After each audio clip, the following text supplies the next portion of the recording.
Monsieur le secrétaire général, quand vous voulez.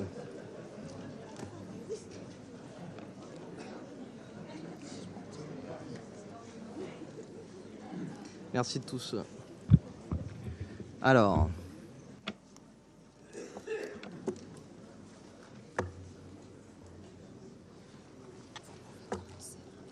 C'est bon? On peut y aller? Ok.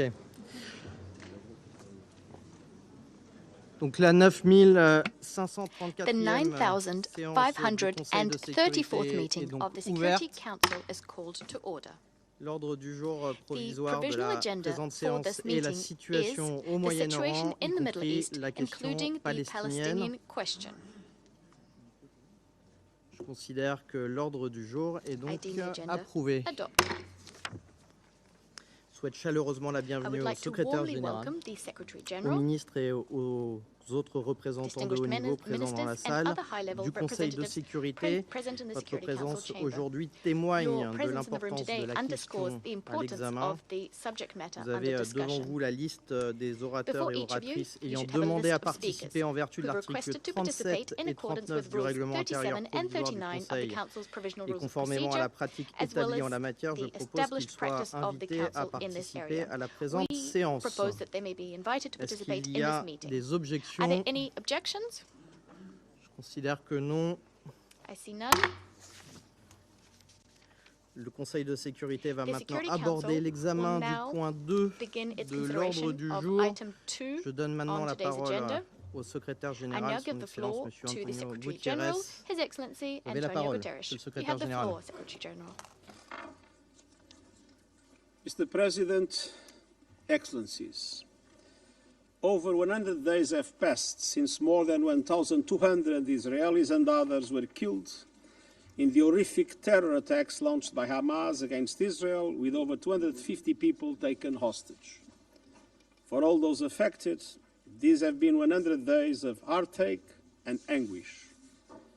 Nothing can justify the deliberate killing, injuring, kidnapping of civilians, the use of sexual violence against them, or the indiscriminate launching of rockets towards civilian targets. I once again demand the immediate and unconditional release of all hostages.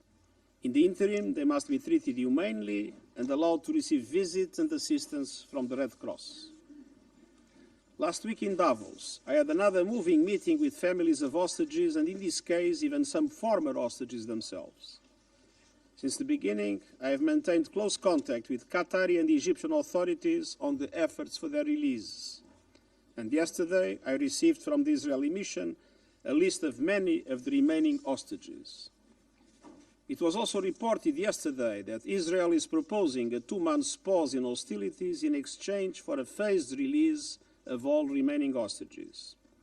I will continue in my limited capacity to pursue all efforts to contribute to their release. Excellencies, the past 100 days have been heartbreaking and catastrophic for Palestinian civilians in Gaza. More than 25,000 people, mainly women and children, have reportedly been killed in operations launched by Israeli forces, and more than 60,000 others have been reportedly injured. In recent days, the military offensive has intensified in Khan Yunis, with many additional casualties. The entire population of Gaza is enduring destruction at a scale and speed without parallel in recent history. Nothing can justify the collective punishment of the Palestinian people. Excellencies, the humanitarian situation in Gaza is appalling. With winter bearing down, 2.2 million Palestinians in Gaza face inhumane, squalid conditions, struggling to simply make it through another day without proper shelter, heating, sanitary facilities, food, and drinking water. Everyone in Gaza is hungry, with a quarter of Gaza's population, more than 500,000 people, grappling with catastrophic levels of food insecurity. Meanwhile, nearly 1.5 million people are now crammed inside Rafah governorate. Disease is spreading as the health system collapses. Only 16 of Gaza's 36 hospitals are even partly functional.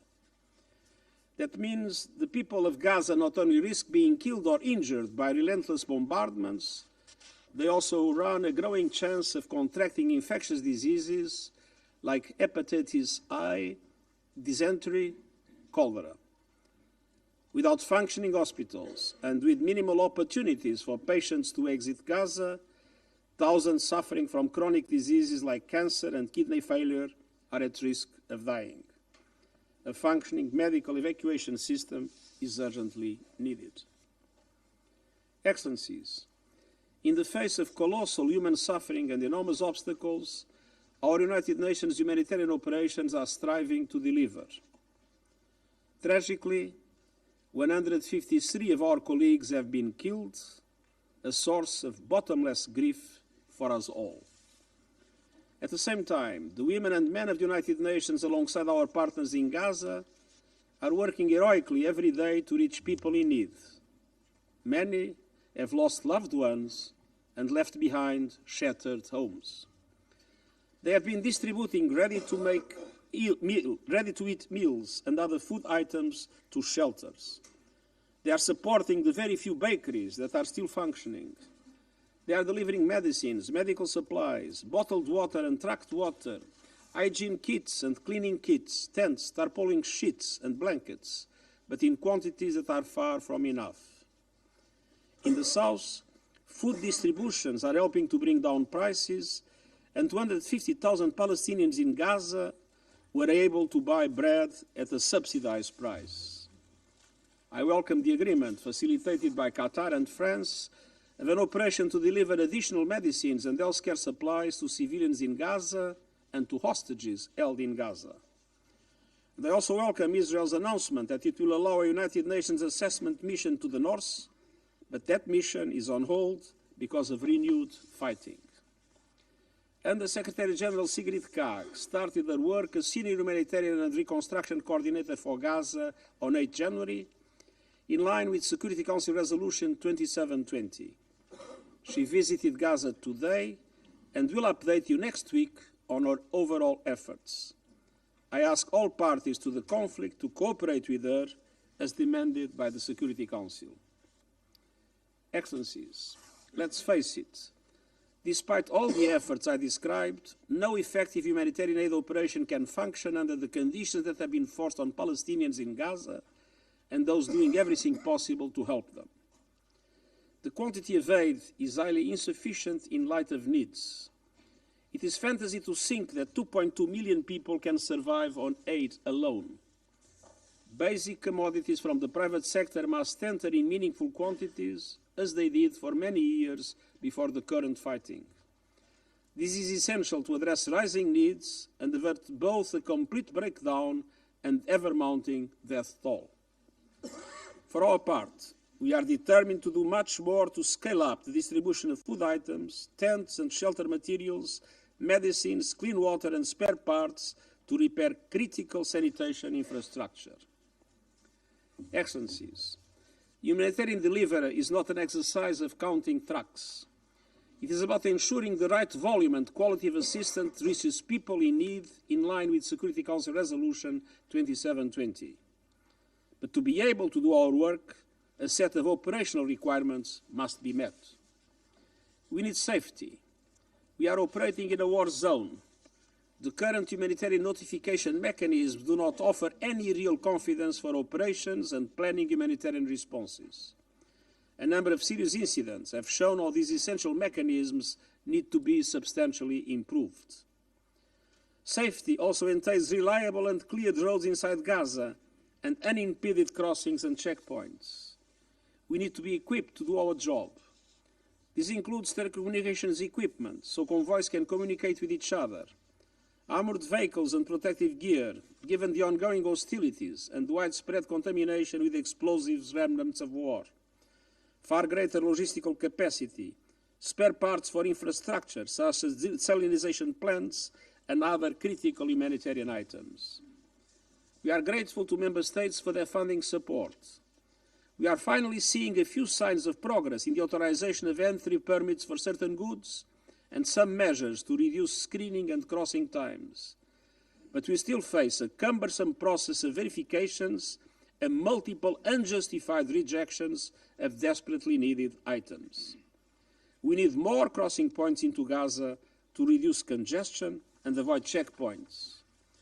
The provision of aid to Gaza via the Ashdod port in Israel must also resume. A first shipment of flour reached Gaza from Ashdod, but much more is required. We need access to the north. In the first 2 weeks of January, out of 29 planned humanitarian missions to deliver life-saving supplies north of Wadi Gaza, only 7 were accomplished fully or partially. The majority of missions were denied access by Israel. After over 100 days of operations in the north, insecurity and fighting has continued. And we need visas. Dozens of humanitarians have been waiting for months to receive their visas from the government of Israel. I call for rapid, safe, unhindered, expanded and sustained humanitarian access throughout Gaza.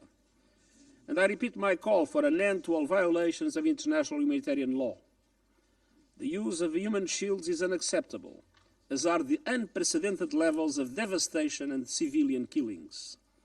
I am also deeply troubled by reports of Israel's inhumane treatment of Palestinians detained during military operations. Excellencies, I renew my appeal for an immediate humanitarian ceasefire. This will ensure sufficient aid gets to where it is needed, facilitate the release of hostages, and help lower the tensions around the Middle East. War and misery in Gaza are fueling turmoil far beyond. We are seeing dangerous developments across the occupied West Bank, including East Jerusalem, where tensions are off the charts, with a dramatic increase in casualties. Dozens of Palestinians are being arrested daily.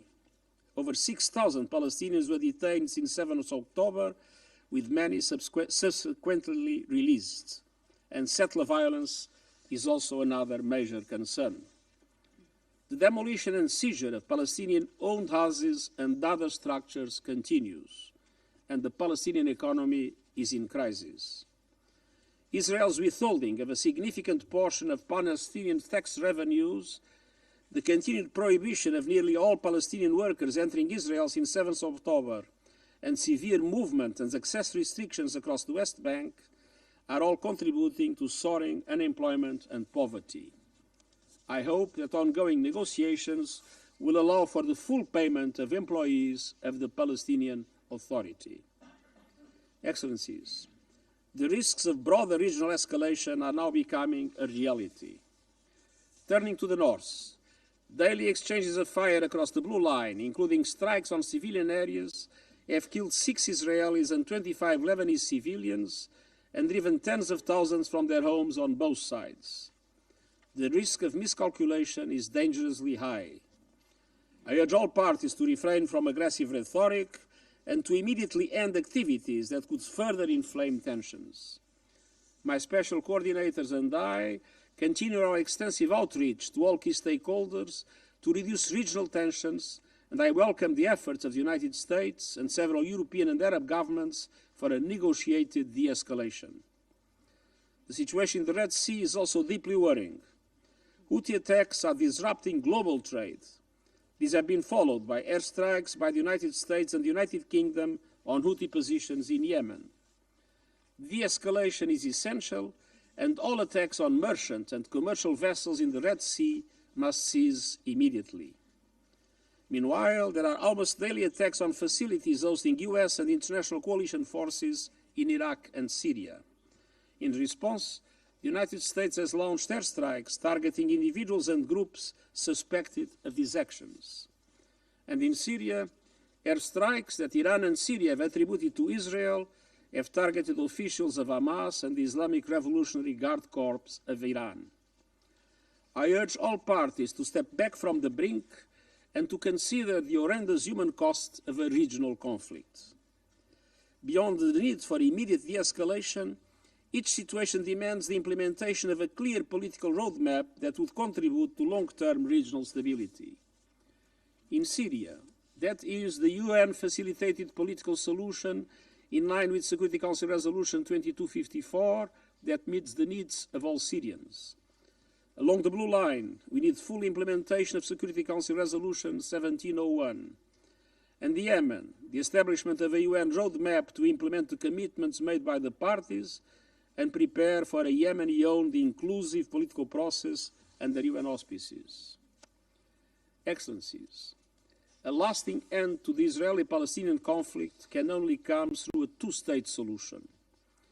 Israelis must see their legitimate needs for security materialized, and Palestinians must see their legitimate aspirations for a fully independent, viable and sovereign state realized in line with United Nations resolutions, international law and previous agreements. Israel's occupation must end. Excellencies, last week's clear and repeated rejection of the two-state solution at the highest level of the Israeli government is unacceptable. And this was despite the strongest appeals from even the friends of Israel, including those sitting around this table. This refusal and the denial of the right to statehood to the Palestinian people would indefinitely prolong a conflict that has become a major threat to global peace and security. It would exacerbate polarization and embolden extremists everywhere. The right of the Palestinian people to build their own fully independent state must be recognized by all, and any refusal to accept the two-state solution by any party must be firmly rejected. What is the alternative? How would a one-state solution look with such a large number of Palestinians inside, without any real sense of freedom, rights and dignity? This would be inconceivable. The two-state solution is the only way to address the legitimate aspirations of both Israelis and Palestinians.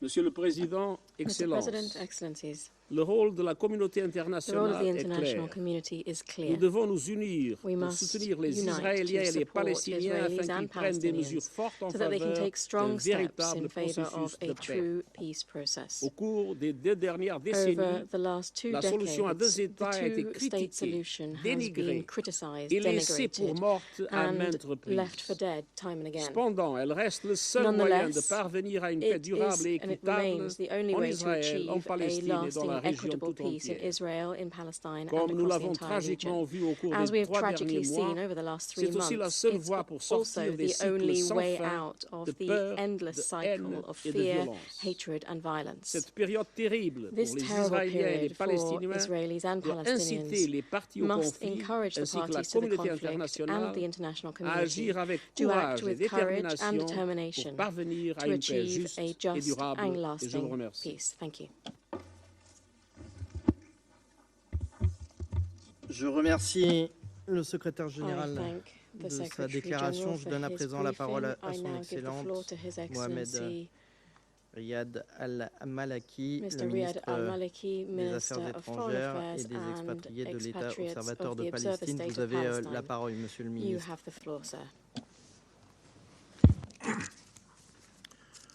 Mr. President, allow me at the outset to thank France and you, Mr. Minister, for convening the Security Council at ministerial level as we meet once again in the shadows of the deadly Israeli aggression against the Palestinian people, which continues unabated, taking thousands of innocent civilian lives, destroying everything in its path, and threatening regional and international peace and security. Allow me also to thank the Secretary General for his briefing, but more importantly, for his relentless efforts in pursuit of an immediate humanitarian ceasefire, the protection of civilians, and the provision of desperately needed humanitarian assistance. Under his leadership, the United Nations agencies on the ground have persisted in their valiant efforts to perform their sacred mission in the most impossible of circumstances. These circumstances are impossible by design. They are not the result of a natural disaster or a regrettable consequence of the war, but rather a premeditated effort to inflict maximum pain on the Palestinian population by combining 3 factors. 1, the most savage and indiscriminate bombing campaign in the post-World War II era. 2, massive destruction and cruel siege, depriving the population of the essentials for its survival, leading to the spread of famine, dehydration, disease, destitution, and despair. 3, forcible displacement at a scale and speed not witnessed in modern history, with virtually the entire Palestinian population in the Gaza Strip, 70% of whom are refugees from the 1948 Nakba, displaced often multiple times in desperate search of safety anywhere, yet faced with death and devastation everywhere. No home, hospital, school, mosque, church, or UNRWA shelter is safe from Israel's bombardment. 2,000-ton bombs dropped with no care whatsoever for civilian lives, more than 25,000 of whom have been killed, including over 11,000 children, more than 63,000 injured, thousands permanently maimed and disabled, and more than 7,000 buried under the rubble. Dozens more will be killed in the hours that this council meets, and thousands more as the council continues being prevented from calling for an immediate ceasefire. This is an assault. This is an assault of atrocities, atrocities that shock and shame the human conscience. In making this determination, the faith of the perpetrators is irrelevant. The faith of the victims is irrelevant. What matters only are the countless innocent lives destroyed and the valiant shattering of the laws enacted post-World War II to preserve humanity. Mr. President, from Kampala, where the global South was gathered, to Brussels, where Arab ministers met their European counterparts, to the United Nations in New York, the world is calling for an immediate humanitarian ceasefire. A ceasefire is indispensable to achieve what the Security Council has called for: protection of civilians, safe and unhindered humanitarian access and humanitarian assistance at scale throughout the Gaza Strip, release of those held captive, rejection of forced displacement, and the achievement of peace consistent with international law and relevant UN resolutions. Mr. President, on one side, there is the will of the international community, and on the other side, the whims of an Israeli prime minister driven by a single goal: his own political survival, at the expense of the survival of millions of Palestinians under Israel's illegal occupation and peace and security for all. There is a dividing line between those who want peace and those who are determined to prevent it. The latter believe there is a people too many in our region, while the former believe there is an independent state too long denied its rightful place among the community of nations and its people denied their inalienable right to self-determination. For the leaders at the helm in Israel, the Palestinian people are a people too many. They deny their existence, their rights, their humanity, whether in Gaza, the West Bank, including East Jerusalem, or the Palestinian refugees or the Palestinian prisoners. They do not see our people as an empirical and political reality to coexist with, but as a demographic threat to get rid of through death, displacement, or subjugation. These are the choices they offer us: genocide, ethnic cleansing, or apartheid. I know some here are uncomfortable with these words, but they are the reality that we live under. And trust me, you should be much more concerned with the existence of that reality than the words used to describe it. Mr. President, there are only two paths ahead. One that starts with Palestinian freedom and leads to shared peace and security in our region, or one that continues denying this freedom and dooms our region to further bloodshed and endless conflict.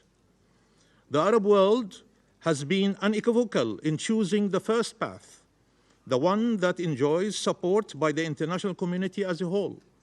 Meanwhile, Netanyahu boasts publicly and repeatedly that he played a key role in preventing the independence of the Palestinian state and peace in our region, and pledges to continue doing so. Israel should no longer entertain the illusion that there is somehow a third path whereby it can choose continued occupation and colonialism and apartheid and somehow still achieve regional peace and security.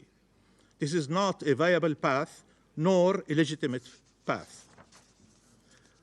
Our people are not less deserving of freedom, security, and peace. Our children's lives are not less sacred.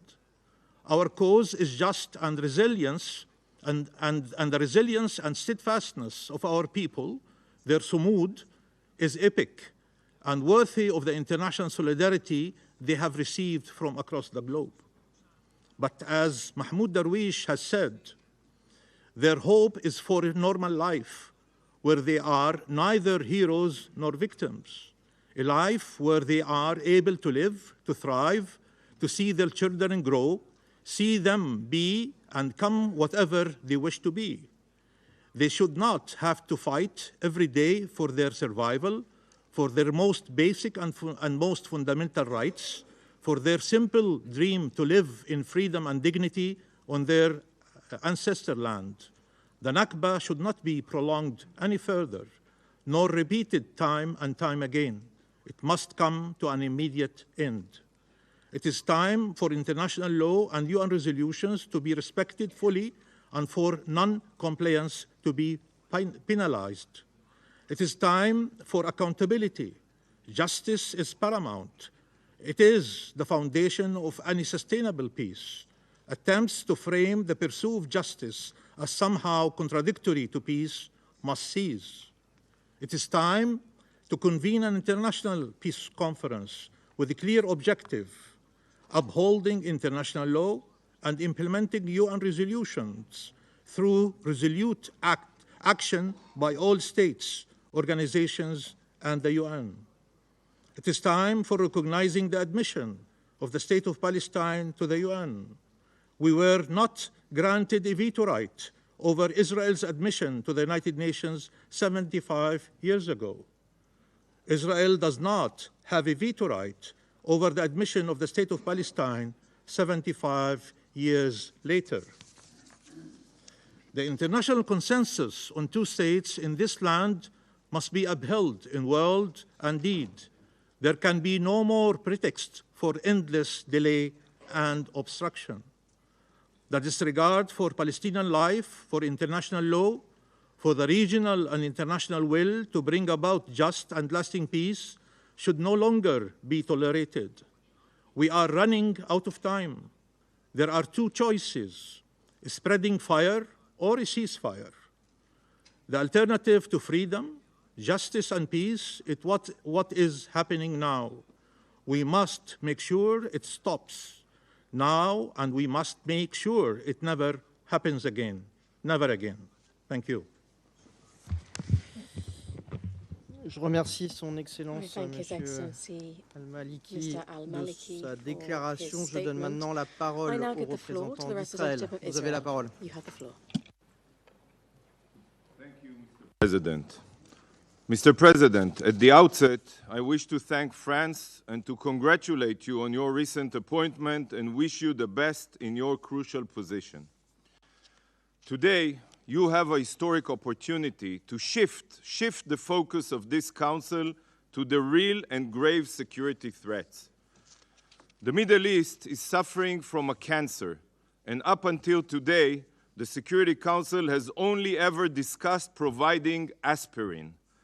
Cancer, Mr. President, is not treated with aspirin. The time has come for this Council to address and eliminate the root of this cancer, and not only its side effects. Distinguished Council members and colleagues, we live in a backwards world. 18 years ago, Israel fully withdrew from Gaza in hopes to build trust with the Palestinians and chart a path towards a joint future. Instead, the Palestinians voted in the Hamas terror organization, and since then, under the UN's nose and its agencies, Hamas has exploited international aid and turned Gaza into the war machine that it is. Hamas dug hundreds of miles of terror tunnels and manufactured tens of thousands of rockets. Hamas did not hide its genocidal goals of annihilating Israel. The world knew this, the UN knew this. On October 7th, Hamas's agenda of Jewish genocide became a reality. My people were deliberately butchered. 1,200 murdered in a single day. 240 children, men, women, and the elderly taken hostage.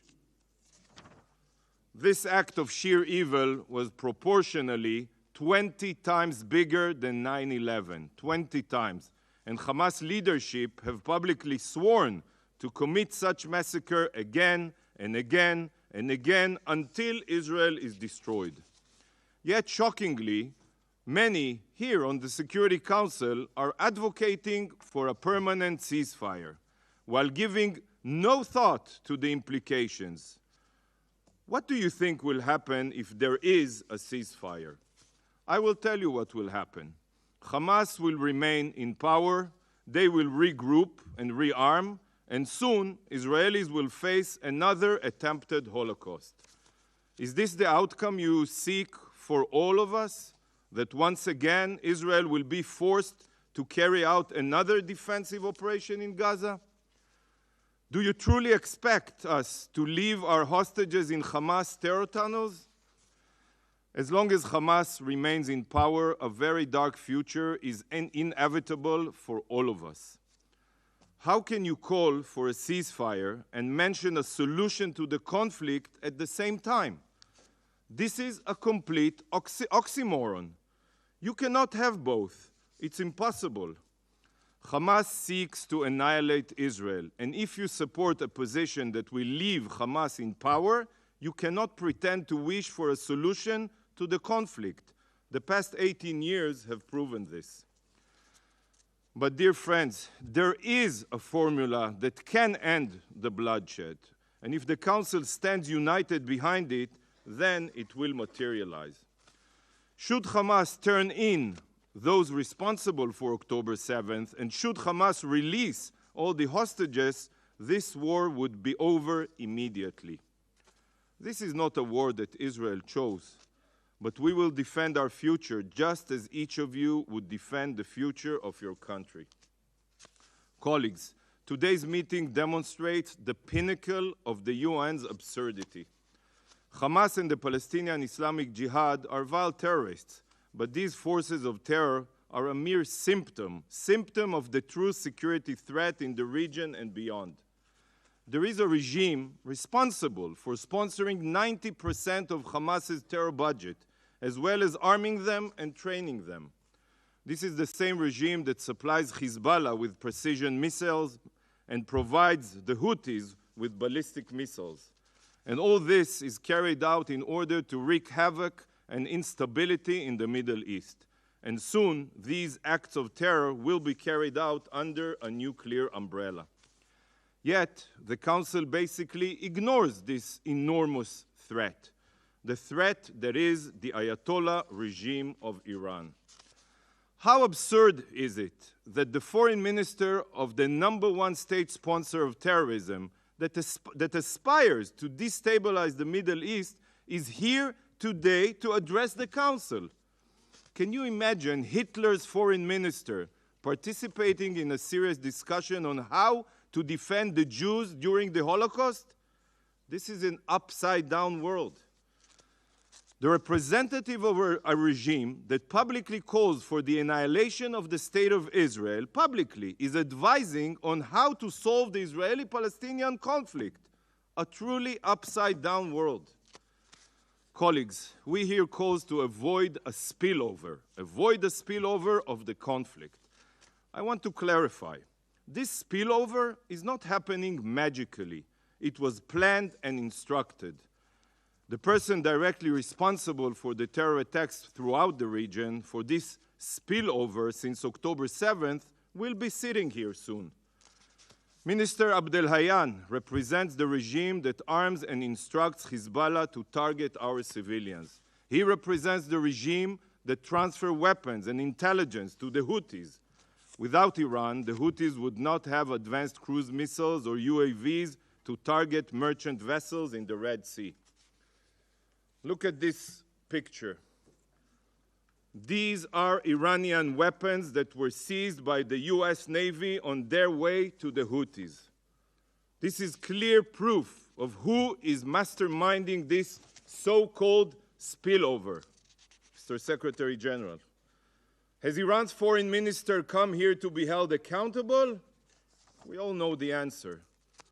Iran always stands in the shadows and pulls the strings. They always claim deniability. But the evidence is right here, just like in many other cases. Will the Council finally address the real threat to regional security? Mr. President, every country in the region has been affected by Iran's tentacles of terror.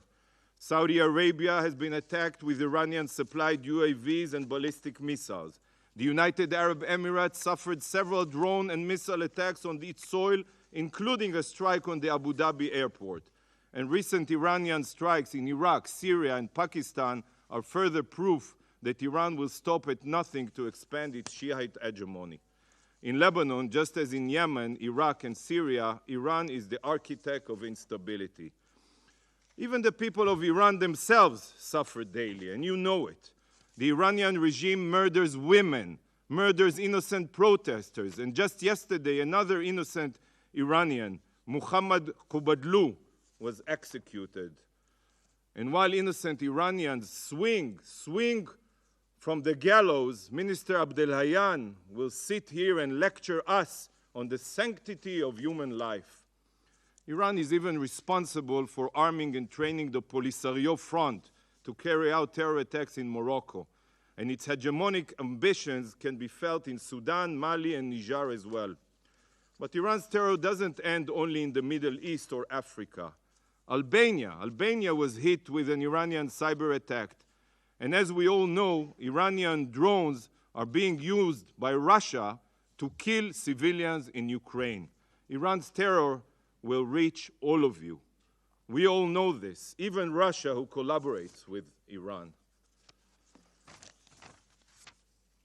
If the Council continues to focus only on providing aid to Gaza, which is truly important, it is important to provide aid to Gaza, but ignores the root of the dire threat to the Middle East and the world, the Iranian threat, then, Mr. President, our collective future will be a very dark, radical Shiite future.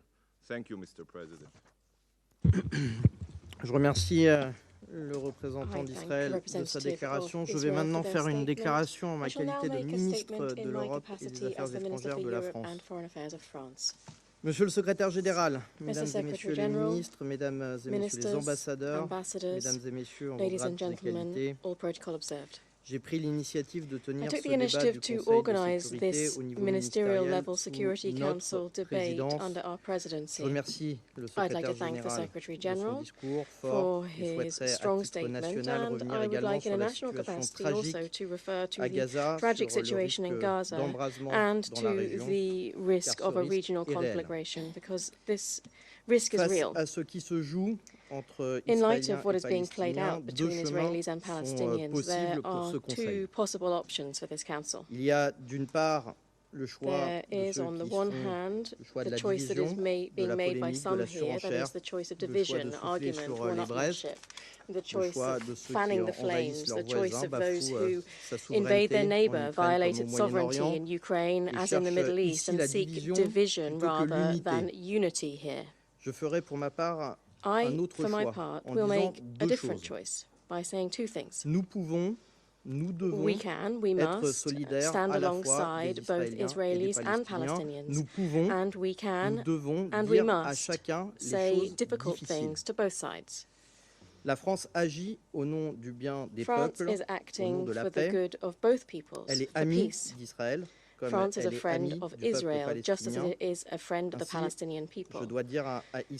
Hence, I must say to Israel, which understands the friendship of the French people, that there must be a Palestinian state, and that violence towards the Palestinian people, particularly those committed by extremist settlers, must end, and that international law applies to everyone. And I'd like to say to the Palestinian representatives that they understand France's historic commitment to a Palestinian state, and that we will continue to fight against terrorism firmly and with determination. There can be no ambiguity regarding Israel's right to live in peace and security and to exercise its right to self-defense against terrorism. C'est en ami que la France dit aux deux parties que le chemin sera difficile pour tous. The path ahead will be difficult for all. Trois principes guideront l'action de la France au sein de son Conseil dans les jours et les semaines qui viennent. Je veux les énoncer ici.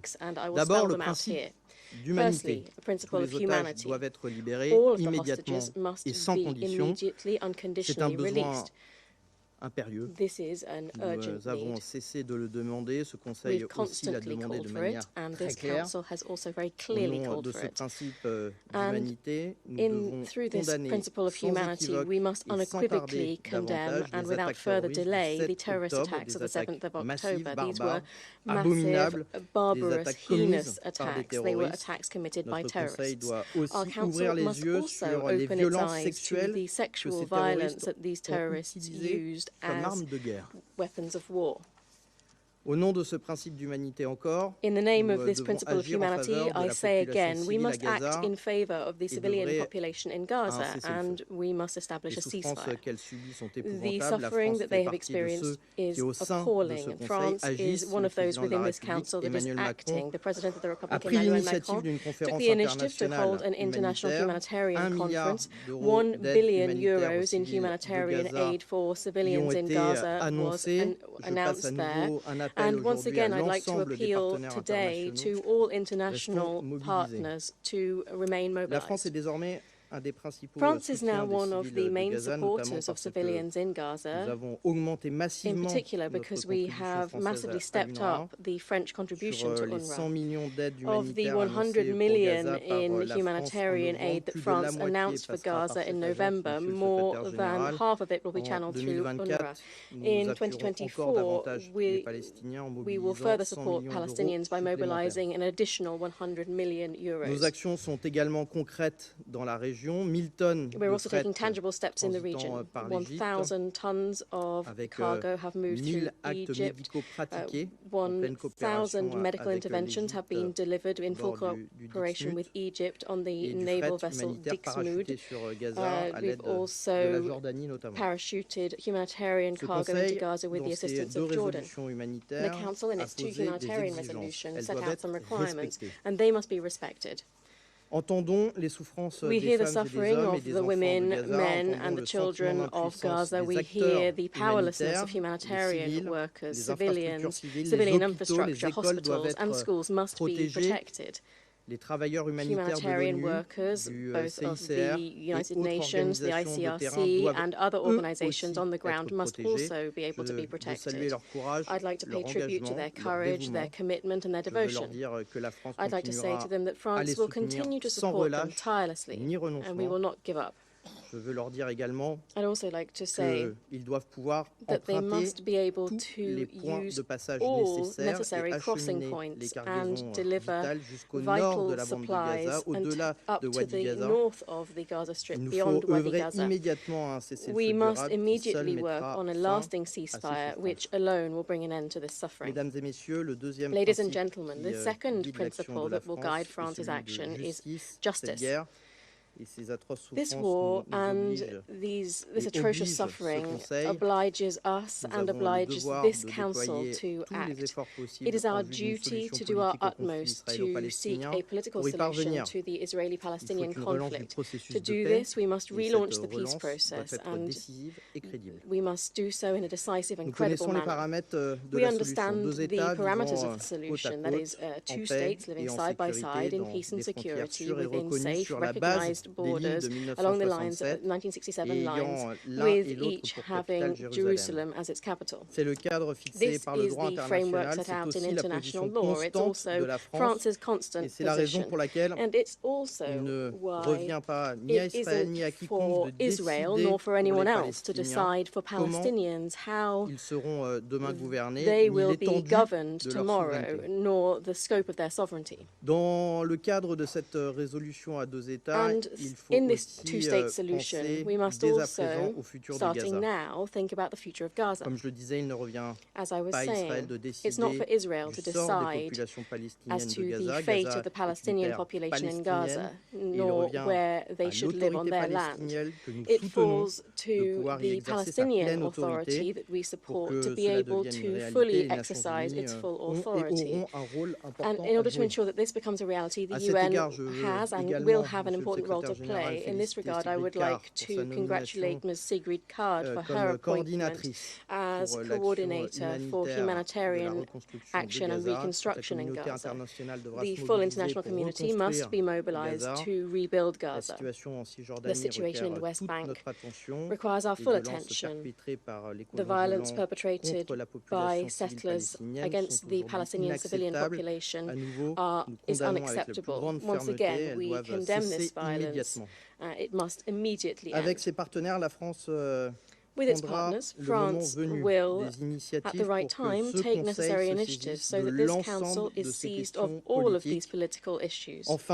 Finally, the third principle of our action will be the principle of responsibility in the light of risks of further escalation. We must do our utmost to avoid a regional conflagration and further expansion of the conflict. Some might be tempted to use groups subordinate to them to add to the chaos and to further undermine the stability of the region. We have a warning for them. We are particularly concerned by the heightening tensions around the blue line. We call on the parties to exercise strict restraint and to do their utmost to bring a definitive end to the escalation. UNIFIL must be allowed to exercise its mandate in good conditions. We are also concerned by the attacks committed by the Houthis in the Red Sea. These are extremely serious violations of international law and trade. France will continue to shoulder its responsibilities, and in the same vein, we condemn violations of Iraq's sovereignty. Ladies and gentlemen, France will continue to work and to take initiative to ensure that our Council discusses all of the facets of this crisis, so that it can finally condemn the barbarous attacks of the 7th of October, so that international humanitarian law is respected and responds to the needs of the Gazan civilian population, and to finally advance in the two-state solution. You can count on our commitment. Thank you. Je reprends donc mes fonctions de président du Conseil. La parole à son Excellence Monsieur Ahmad, ministre des Affaires étrangères et de la Communauté nationale à l'étranger de l'Algérie. Vous avez la parole.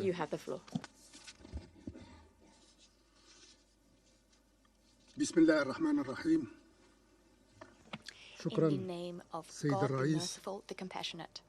لم أجد أنسب وأليق وأجدر ما أستهل به مساهمتي هذه في نقاش مجلسنا لهذا اليوم من تبليغ رسالة لرئيس الجمهورية السيد عبد المجيد تبون، رسالة وضعها أمانة بين يدي، وهي رسالة تقدير وامتنان للأمين العام is a message of gratitude and recognition vis-à-vis the Secretary General Antonio Guterres. منظومة الأمم المتحدة على ما بادروا به ولا يزالون من أجل تخفيف المآسي التي تطال غزة وتضميد جروحها وإيقاف نزيفها. being to وذات heal الرسالة رسالة دعم وتقدير لهم end to نظير جهودهم الحثيثة رغم ما يتعرضون له من طعن في مصداقيتهم ومساس بسلطتهم comprised of our recognition and our support as you continue efforts, despite attempts to dent your credibility and your standing. You're continuing despite the provocations of an occupying power whose tyranny knows no bounds. Mr. Secretary General, you have our utmost respect and encouragement. At the same time, we bow down before all those who have served the cause of humanity and the flag of the United Nations, all those who gave their lives in Gaza in defense of the loftiest ideas. In a similar vein, we pray for martyrs to rest in peace. They fell for a particular cause. They fell for their motherland, and their cause is our cause. The aggression in Gaza is about to enter its 5th month. The possibility to dissuade the occupying power Israel, to dissuade it from continuing this aggression, seems very far off. This is why all of humanity must, meeting here in this chamber,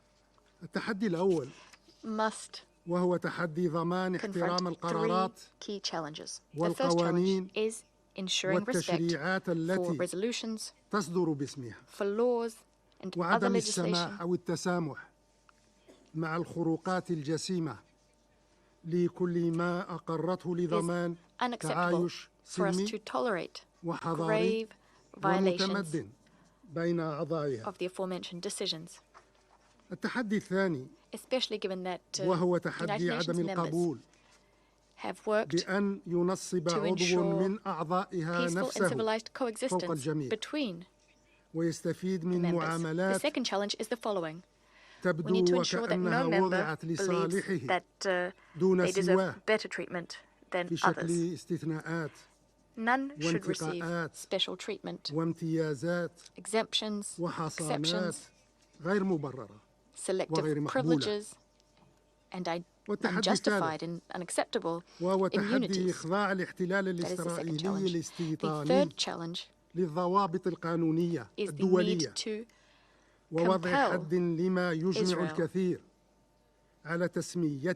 colonizing power to compel Israel to uphold international law and to put an end to this situation whereby impunity and the absence of accountability run amok. We must put an end to all of this and do so in a decisive fashion. Algeria would like to welcome efforts that have been undertaken to put an end to this privileged treatment, this favoritism that's been proffered to some.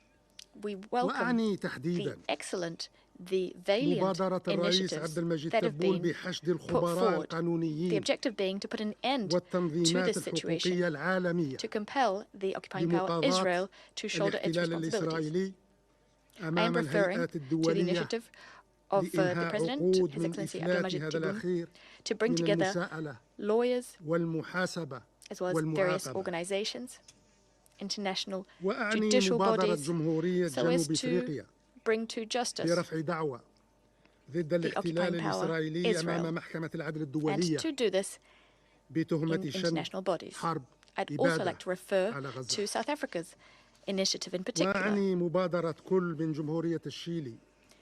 South Africa has petitioned the International Court of Justice in response to the genocidal war that is underway in Gaza. There's also another initiative, Chile's initiative, Mexico's initiative. They have filed a complaint with the ICC, the International Criminal Court, given the very serious crimes being committed by Israel in Gaza. All of these initiatives deserve recognition and support because they represent a step in the right direction. هذه الهيئات القضائية الدولية على الاطلاع بمسؤولياتها these international وواجباتها judicial bodies القانونية to كاملة، uphold فإننا نشدد بقدر أكبر and على to إلزامية implement الاطلاع their mandate. بالمسؤوليات السياسية والأمنية We insist التي تقع على عاتق that مجلس الأمن everyone, in particular all بصفته الهيئة Security Council الأولى members, الحامية must shoulder their والضامنة political and للسلم security والأمن responsibilities. الدوليين. Indeed, the Security Council ونحن بصدد الحديث عن is المسؤوليات the primary body tasked with والواجبات upholding التي international يفرضها peace and الظرف security. الحالي تجاه غزة. Given the فلا responsibilities ريب and أن duties الأولوية القصوى that تعود are لوقف إطلاق invoked, النار given the situation in الذي لا Gaza, there يمر can be no doubt يوم that إلا وزاد what is of الرفض utmost priority is والاستياء ensuring an immediate تجاه ceasefire. المماطلة بشأنه وتجاه المبررات الهشة لعدم إيلائه العناية التي يستحقها. فلا يوجد راهن أهداف تعلو فوق هدف وقف العدوان والإبادة والتشريد والتهجير والتجويع والتدمير والتخريب And this ceasefire has not been given the attention it deserves. What we need today is to put an end to the aggression, to the genocide, to the displacement of civilians, to attempts to starve, to destroy in Gaza. فعلية وفاعلية. فمما لا شك فيه أن ما يحدث في غزة اليوم يعيد إلى الواجهة أكثر من أي وقت مضى حتمية الإسراع في معالجة جوهر هذا الصراع unless we عبر meet the تجديد challenges we mentioned وتفعيل earlier. التزامنا الجماعي بحل الدولتين to put an end to الذي the التفت Arab-Israeli حوله conflict in an effective مجموعة fashion. There can be الدول no doubt about it. What is كحل happening in عادل Gaza today ودائم ونهائي compels to act and to do so swiftly وأمام الأصوات so as to address the root الإسرائيلية causes of the conflict التي and to أصبحت collectively achieve تجاهر a اليوم two-state برفضها لهذا solution الحد. يقع within the على collective مجلسنا framework of the هذا international community to وعلى ensure منظمتنا هذه just الرد lasting. بكل حزم وبكل صرامة على مثل هذه المواقف التي We've تستخف heard بالإجماع Israel العالمي reject this solution, and it is ولا therefore تكن incumbent upon للشرعية the Security الدولية سوى Council and الإنكار UN والاحتقار. agencies, the ومن UN, هذا to المنبر respond and to do so تجدد firmly. الجزائر دعمها لمنح Israel's العضوية الكاملة Is a sign of لدولة flagrant فلسطين disrespect for بمنظمة الأمم international المتحدة law. This is why وهو today المطلب الذي we تبنته call حركة for عدم الانحياز Palestine في قمتها to الأخيرة accede to the United Nations كإجراء as a fully fledged استعجالي member. للحفاظ This على request was put المرتكزات forward by the الأساسية non-aligned movement لحل and الدولتين so as to وكخطوة maintain حتمية the لصون very foundations المقومات of the two-state القانونية solution. لقيام a الدولة necessary الفلسطينية المستقلة that will والسيدة help us على to lock in حدود the legal 1967 basis for an وعاصمتها independent القدس and الشريف. sovereign Palestinian كما state تدعو بلادي within إلى تبني 1967 نهج borders with جديد Jerusalem as its في capital. السعي لتفعيل خيار My السلام country is calling for a novel وتحقيق approach حل منصف وشامل so as للقضية to achieve الفلسطينية. peace فالجدير and a بل الأجدر comprehensive, بنا equitable solution في هذه to the الساعات question of الفاصلة Palestine. أن نتصدى Indeed, للأوهام it is التي absolutely يتغذى vital منها الاحتلال الإسرائيلي to الاستيطاني face up to بتحقيق الأمن the عبر illusions القضاء which على are being المشروع الوطني disseminated by the الفلسطيني. occupying power, Israel. والجدير Israel بل الأجدر claims بنا في that هذه it الساعات can الفاصلة أن safeguard its نمنع security by ونبطل تواصل thwarting حملات الاحتلال Palestine's لمصادرة national الأراضي project. الفلسطينية We must put an وضمها end to the campaign waged by وتشجيع the بناء occupying power, المستوطنات Israel, which is الإسرائيلية confiscating وتوسيعها Palestinian lands, للحيلولة annexing them. دون The إمكانية occupying power, Israel, is قيام دولة encouraging فلسطينية settlers مستقلة وسيدة. والجدير بل الأجدر بنا في هذه الساعات الفاصلة spread so as to prevent the أن نكبح establishment of an جماح independent الاحتلال and sovereign الإسرائيلي Palestinian state. وأوهامه المتمثلة في إعادة إحياء مشروع fateful إسرائيل time, الكبرى We must على put the أنقاض brakes on ورماد Israeli occupation وحطام المشروع الوطني and once الفلسطيني again combat the illusions بناء being على كل disseminated by the هذه occupying power, الاعتبارات. Israel. فإن الجزائر تجدد is trying المطلب to التاريخي build a bigger, greater بعقد مؤتمر Israel دولي للسلام on the ruins of the Palestinian national project. يتم في إطاره Given the الاتفاق على foregoing, إنهاء الصراع Algeria would العربي like to الإسرائيلي reiterate its historic demand بصفة نهائية عبر the request الاحتكام for the convening of an لقرارات international الشرعية peace conference الدولية under UN وتفعيل auspices. حل The objective الدولتين being to achieve a تحت الرقابة definitive lasting الصارمة solution to the والمتابعة Arab-Israeli اللصيقة conflict والضمانة الوثيقة respect للمجتمع الدولي. for فبعد international غزة law لا يمكن العودة إلى ما and قبل غزة. for the وبعد achievement غزة لا of the يمكن two-state إعادة القضية solution with the الفلسطينية necessary follow-up and the إلى necessary أدراج assurances. لتبقى حبيسة فيها After everything that's happened in لأجل Gaza, آخر غير مسمى. وبعد غزة لا يمكن أن we can't نحصر go back الجهد to the الدولي situation في that التكفل prevailed برواسب before. After everything that's وتوابع happened in ومخلفات Gaza, الحرب ونغض الطرف عن we أسباب cannot simply ومسببات الحرب manage the ramifications ذاتها. of this war وفوق كل هذا without وذاك any لا regard يسمح for لنا the root ولا causes يمكن أن نسمح لأنفسنا بأن نترك هدف السلم والأمن في الشرق الأوسط in particular. رهينة It's unacceptable للاحتلال الإسرائيلي for peace and security يتصرف in the فيها Middle East for this كيفما objective شاء to be held hostage by the occupation, the Israeli ويساوم بها ما occupation. تشاء Israel is ويجامل doing whatever بها it من wants. يشاء ويضغط بها على من يشاء. This objective, peace and security, فلتكن غزة is being درسا used by لنا Israel جميعا to exert pressure. درسا نقتدي به ودرسا It's نستلهم being used منه by Israel ودرسا نتقوى به في مساعينا get the الآتية results it wants. والأهم فلتكن غزة This درسا means that لا ننساه. شكرا لكم سيد الرئيس. there are lessons to be learned in Gaza, and this is what should prompt us to act. Thank you, President. Thank you very much, Your Excellency. Thank you for your statement. I now give the floor to Her Excellency Ms. Tanya Fajon, Deputy Prime Minister and Minister of Foreign and European Affairs of Slovenia. You have the floor. I would like to start by thanking the Secretary General for his briefing and to you, Mr. Minister, for organizing this high-level debate. My message today is clear, and it is only one. We need an immediate ceasefire in Gaza and in the region.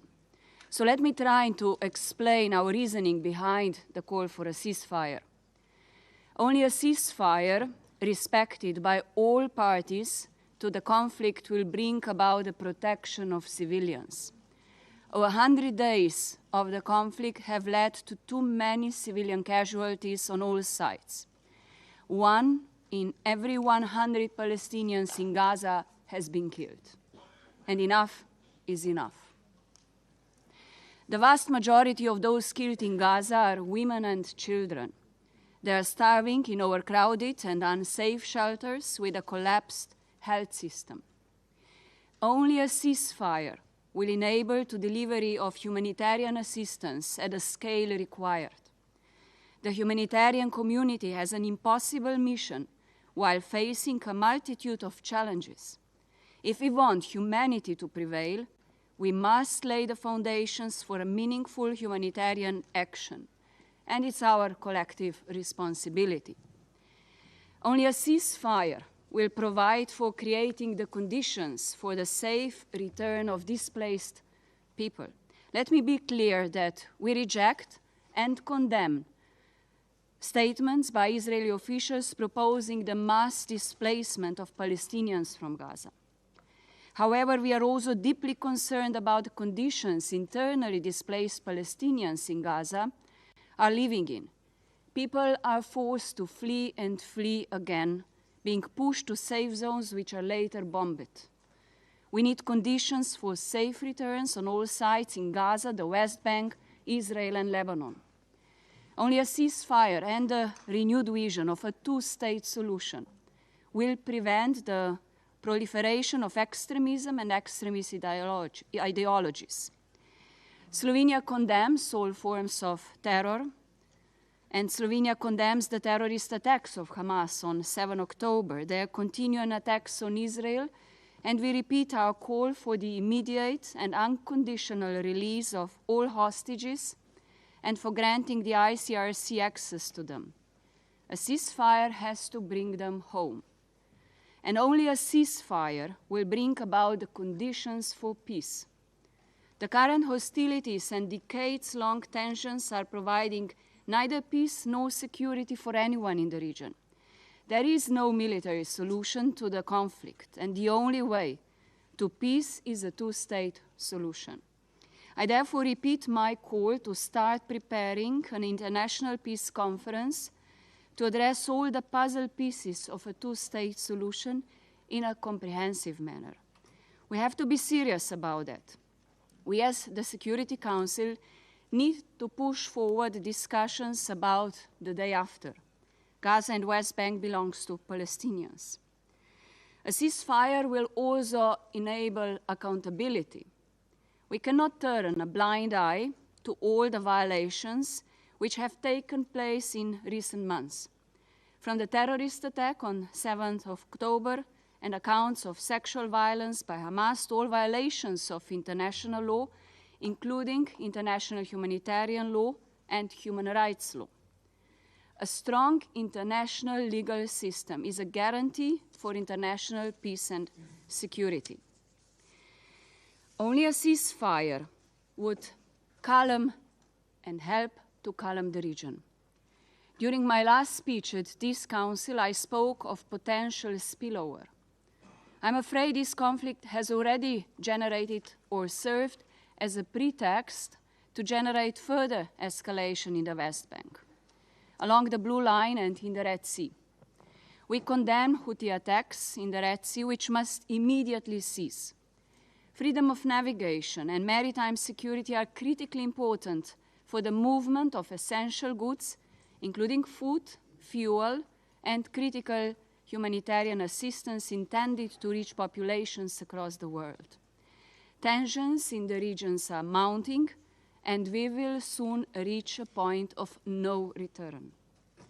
A ceasefire will enable reconstruction of Gaza under the leadership of revitalized Palestinian Authority with the strong support of the UN and the international community. And with a ceasefire, I mean a process starting with a cessation of hostilities respected by all parties to the conflict and incorporating all of the above, leading to an independent Palestinian state, a safe and secure Israel, a peaceful region, and the people of all countries in the region living free of fear and terror. And Mr. President, 26,000 victims, Palestinian and Israeli alike, are not statistics. Each of them had a life, had family, dreams, hopes, and plans. And the best way for us to show respect to those who have lost their lives in this conflict is to pave the way for peace. It's time for a ceasefire. Thank you. Je remercie Son Excellence Madame Fajon sa déclaration. Je donne maintenant la parole à Son Excellence statement. I now give the floor to His Excellency Mr. Ignacio Cassis, Federal Councillor and Head of the Federal Department of Foreign Affairs of Switzerland. You have the floor. Merci, Monsieur le Président. Thank you, Mr. President. J'aimerais tout d'abord remercier Monsieur le Secrétaire général pour sa présentation. Et j'aimerais également lui exprimer mes sincères condoléances pour la perte de ses 153 collaborateurs humanitaires. Excellence, la Suisse partage les principes de humanité et de paix qui guident l'action de ce Conseil. Nous réitérons la condamnation sans appel des attaques du Hamas contre Israël et exigeons la libération immédiate et inconditionnelle de tous les otages détenus par le Hamas. Les prises de parole qui s'enchaînent dans cette salle nous rappelle que nous avons atteint un niveau de haine et de souffrance extrême au Proche-Orient. Alors que depuis le 7 octobre dernier, la violence ne semble plus avoir de limite en Israël, à Gaza, comme dans tout le territoire palestinien occupé, une question me préoccupe particulièrement. Que pouvons-nous faire? Ce Conseil a certes adopté 2 résolutions essentielles, mais ne parvenons This pas council à has, les of mettre course, en œuvre. adopted two essential resolutions, yet we have En not effet, managed to implement them. Seule une partie In des fact, otages only a été one libérée. part of the hostages Les civils has continuent been chaque jour released. d'être victimes de combats. Civilians continue to fall victim Le to droit the fighting international every day. humanitaire est violé International de humanitarian manière law continue. continues to be Et violated ceci au moment du constantly, and 75e this on anniversaire des the conventions de Genève. 75th anniversary of the Geneva Conventions. Mesdames et messieurs, Ladies and lorsqu'on gentlemen, constate que malgré tous nos efforts, when we malgré see that toute despite l'énergie all our mise par efforts, ce despite all Conseil the dans energy this l'adoption Council de has ces put deux into adopting résolutions, these two resolutions, lorsqu'on constate que la violence se when we see poursuit, that the violence il n'y a qu'un mot continues, qui me vient à only l'esprit, one c'est le word mot comes to mind. frustration. That is frustration. Mais nous ne pouvons pas céder à la But we frustration. cannot give in to frustration. Nous ne pouvons pas nous laisser décourager. We cannot let ourselves be Face à un discouraged. tel degré In the d'inhumanité, face of such a nous n'en degree avons of pas le droit. inhumanity, we have no right to do so. Pour parvenir à dégager ensemble une piste If we de are to work solution à la together to find a hauteur de nos solution and responsabilités, to be able to nous shoulder devons our prendre du recul responsibilities, we need et to take a affronter step back sans tabou and confront blocages qui without empêchent ce taboo Conseil the obstacles that are de faire son preventing this travail. council from fulfilling its mandate. Je souhaite souligner 3 points I'd essentiels à like to prendre en emphasize compte 3 key sur le points chemin that must be d'une taken paix into durable account on the au road leading Proche-Orient. to a lasting peace in the Middle East. Premièrement, First, le monde a changé. the world has changed. Le Moyen-Orient n'est plus ce qu'il The était Middle au moment East des is no accords de longer Camp what it David was at the ou time d'Oslo. of the Camp David or Les Oslo États agreements. de cette région ont beaucoup évolué. States in the region Ils have expriment des notably aspirations evolved. légitimes. They are expressing Ces États legitimate veulent aujourd'hui jouer un rôle aspirations. clé. These states today want to Aucune play a paix key durable au role. Proche-Orient No ne lasting sera peace in ainsi the Middle possible East will be sans un possible, consensus politique therefore, régional. without a regional political consensus. Deuxièmement, Israël a développé une nouvelle dynamique Second, Israel diplomatique has developed a régionale. new regional diplomatic J'y vois là un dynamic. signe que des terrains I see d'entente this politique as a existent, sign that que political des common intérêts ground communs does sont exist, mutuellement that common reconnus, interests are mutually recognized aussi bien pour le peuple for israélien Israeli and que pour le Palestinian peuple people alike. palestinien. Enfin, troisièmement, le fondement d'une paix Finally, durable reste la The création foundation of a d'une lasting peace solution à remains deux the États. creation of a two-state solution. C'est la solution qui donnera It is tant the aux solution Israéliens that qu'aux will give Palestiniens Israelis la and Palestinians perspective the de vivre en prospect of paix living et in peace sécurité. and security. Mesdames et messieurs, chers collègues, Ladies and gentlemen, il y a dear une colleagues, citation d'Eleanor Roosevelt allow me que j'aimerais now vous to lire. quote Eleanor Roosevelt. It isn't enough to talk about It isn't peace. enough to talk about peace. One must believe in One it. must believe in it. And it isn't enough to believe in it. One must work at it. Nous ne pouvons plus nous contenter de gérer We can no ce longer conflit. afford to manage this L'impasse conflict. dans laquelle nous sommes aujourd'hui à The Gaza nous current le prouve. impasse in Gaza is proof of Nous this. avons atteint un point de bascule. We've reached Nous a devons tipping désormais point. faire de nouveaux pas We concrets must vers la now résolution take politique de ce further conflit. concrete steps towards qui a a political déjà coûté resolution la of this vie à conflict, which has beaucoup trop de already personnes. cost the lives of Et far comment too many agir people. concrètement? What concrete Je action plaide can we take? pour une approche commune. I advocate for a Nous devons common tous y approach. travailler. Les We parties au conflit, must all work les États towards it. de la That is, the région, parties to je the conflict, souligne, the states in the et les region. membres de ce I'd Conseil. underscore that, and the members of this Nous council. devons imaginer ensemble le futur sur la Together, base d'une we approche must globale imagine the qui future contient on the tous les basis of a éléments clés du comprehensive conflit. approach that includes all the key J'entends ici drivers la of the libération conflict. des otages By this, restants, I mean the le release of the cessez-le-feu remaining humanitaire, hostages, a humanitarian l'accès sans ceasefire, entrave à l'aide unimpeded humanitaire, access for le humanitarian respect aid, sans entrave du droit unimpeded international respect for humanitaire, international et le humanitarian tout law. sur la toile de fond All this d'une against the backdrop solution of a political solution. Je suis bien conscient que ces éléments font I'm partie well des aware that these préoccupations elements de are ce part of the Conseil, concerns of this council, mais nous devons les penser dans une nouvelle but we need to work on géographie them as de la part paix. of a new peace geography. Monsieur le Président, Mr. President, votre pays, la France, your country, France, est le berceau des Lumières. is the cradle of the Lumière. Vous comprendrez certainement ma démarche I'm qui sure voit that you'll dans la understand my critique approach, et la which remise en sees question critical le thinking moteur qui and nous permettra questioning d'avancer as au-delà des important obstacles drivers motivating pour us to move atteindre cette forward lumière beyond qu'est the la paix. obstacles to reach the light, Je suis which is convaincu peace. que nous tous, I'm ici convinced auprès that de all of l'ONU, us here at the United avons la Nations capacité have the de nous capacity retrouver, to come together, de changer le regard. to change our perspectives. Certains trouveront cela utopique. Some might think this is Moi, utopian, je préfère l'utopie à la dystopie. but I prefer utopia to dystopia. À vos côtés, avec les Israéliens, les Palestiniens et les États de la région, la Suisse est prête à jouer son rôle dans ce processus difficile mais indispensable pour la paix. Nous nous tenons prêts à réunir les acteurs clés de ce conflit et à soutenir tout effort à même de bâtir le chemin vers la paix, comme par exemple celui annoncé hier par l'Union européenne. Je vous remercie. Je remercie Son Excellence, M. Kassif, sa déclaration. Je donne maintenant la parole à Son Excellence, M. Sergei Lavrov, ministre des Affaires étrangères de la Fédération de Russie. Mr. Lavrov, over to you. Благодарю вас, господин председатель. Thank you, Mr. President.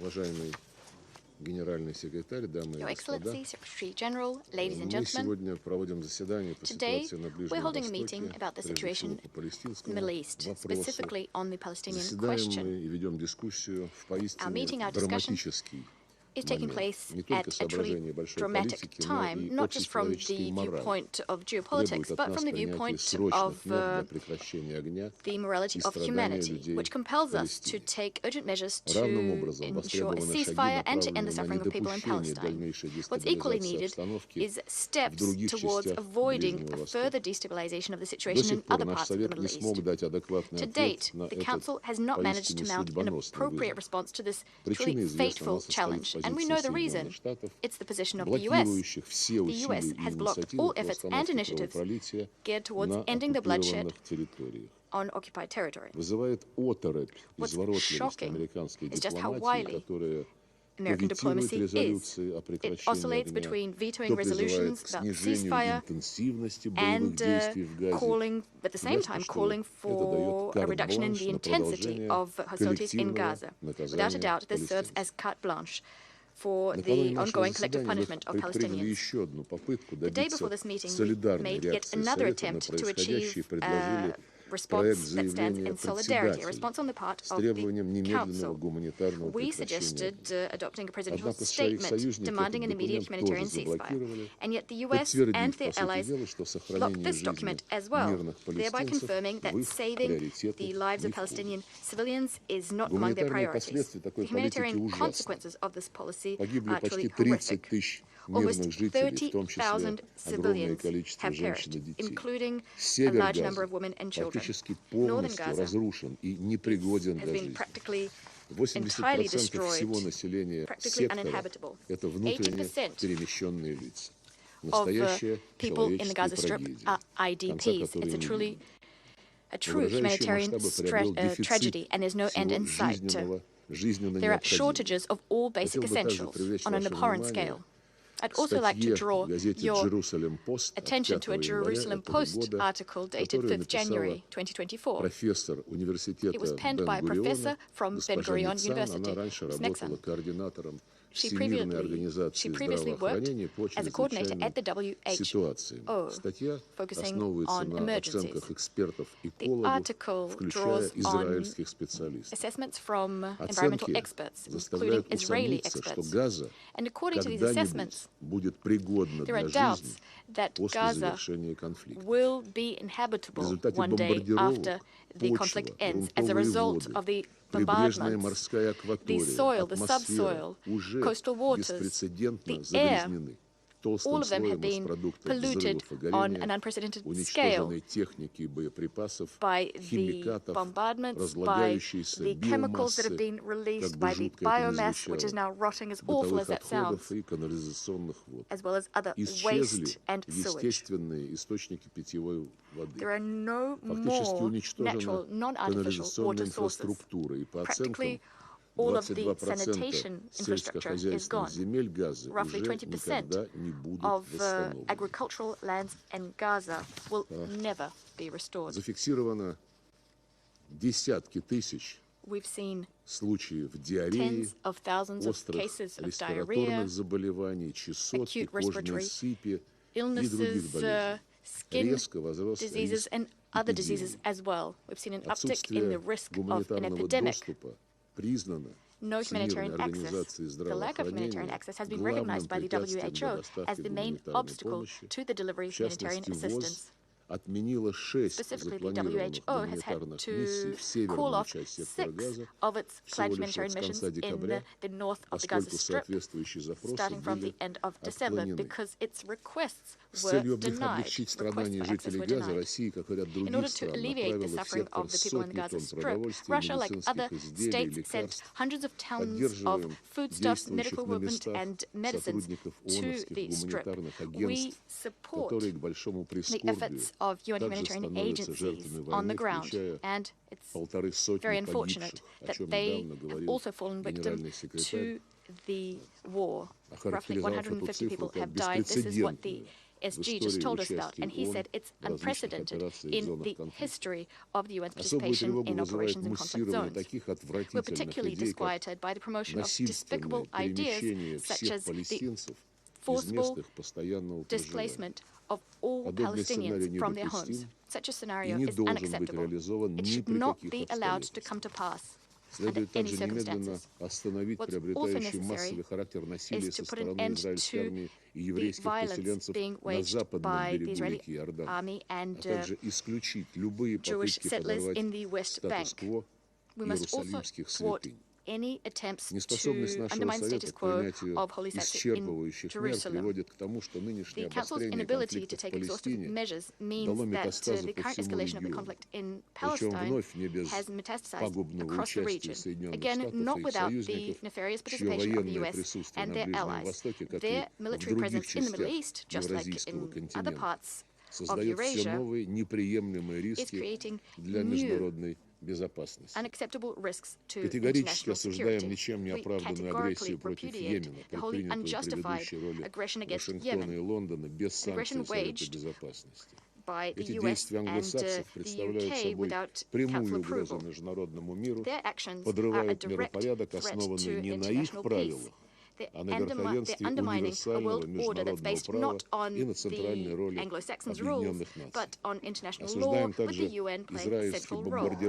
We also condemn Israel's strikes on Syria, in particular strikes, the stated targets of which are bodies that are legally operating in Syria. In fact, they were invited by the government. Political assassinations must end. The situation on the Israeli-Lebanese border is also particularly dangerous. This only serves to exacerbate the very difficult situation in the region. It's already dire, and it didn't begin yesterday. It began many, many years ago.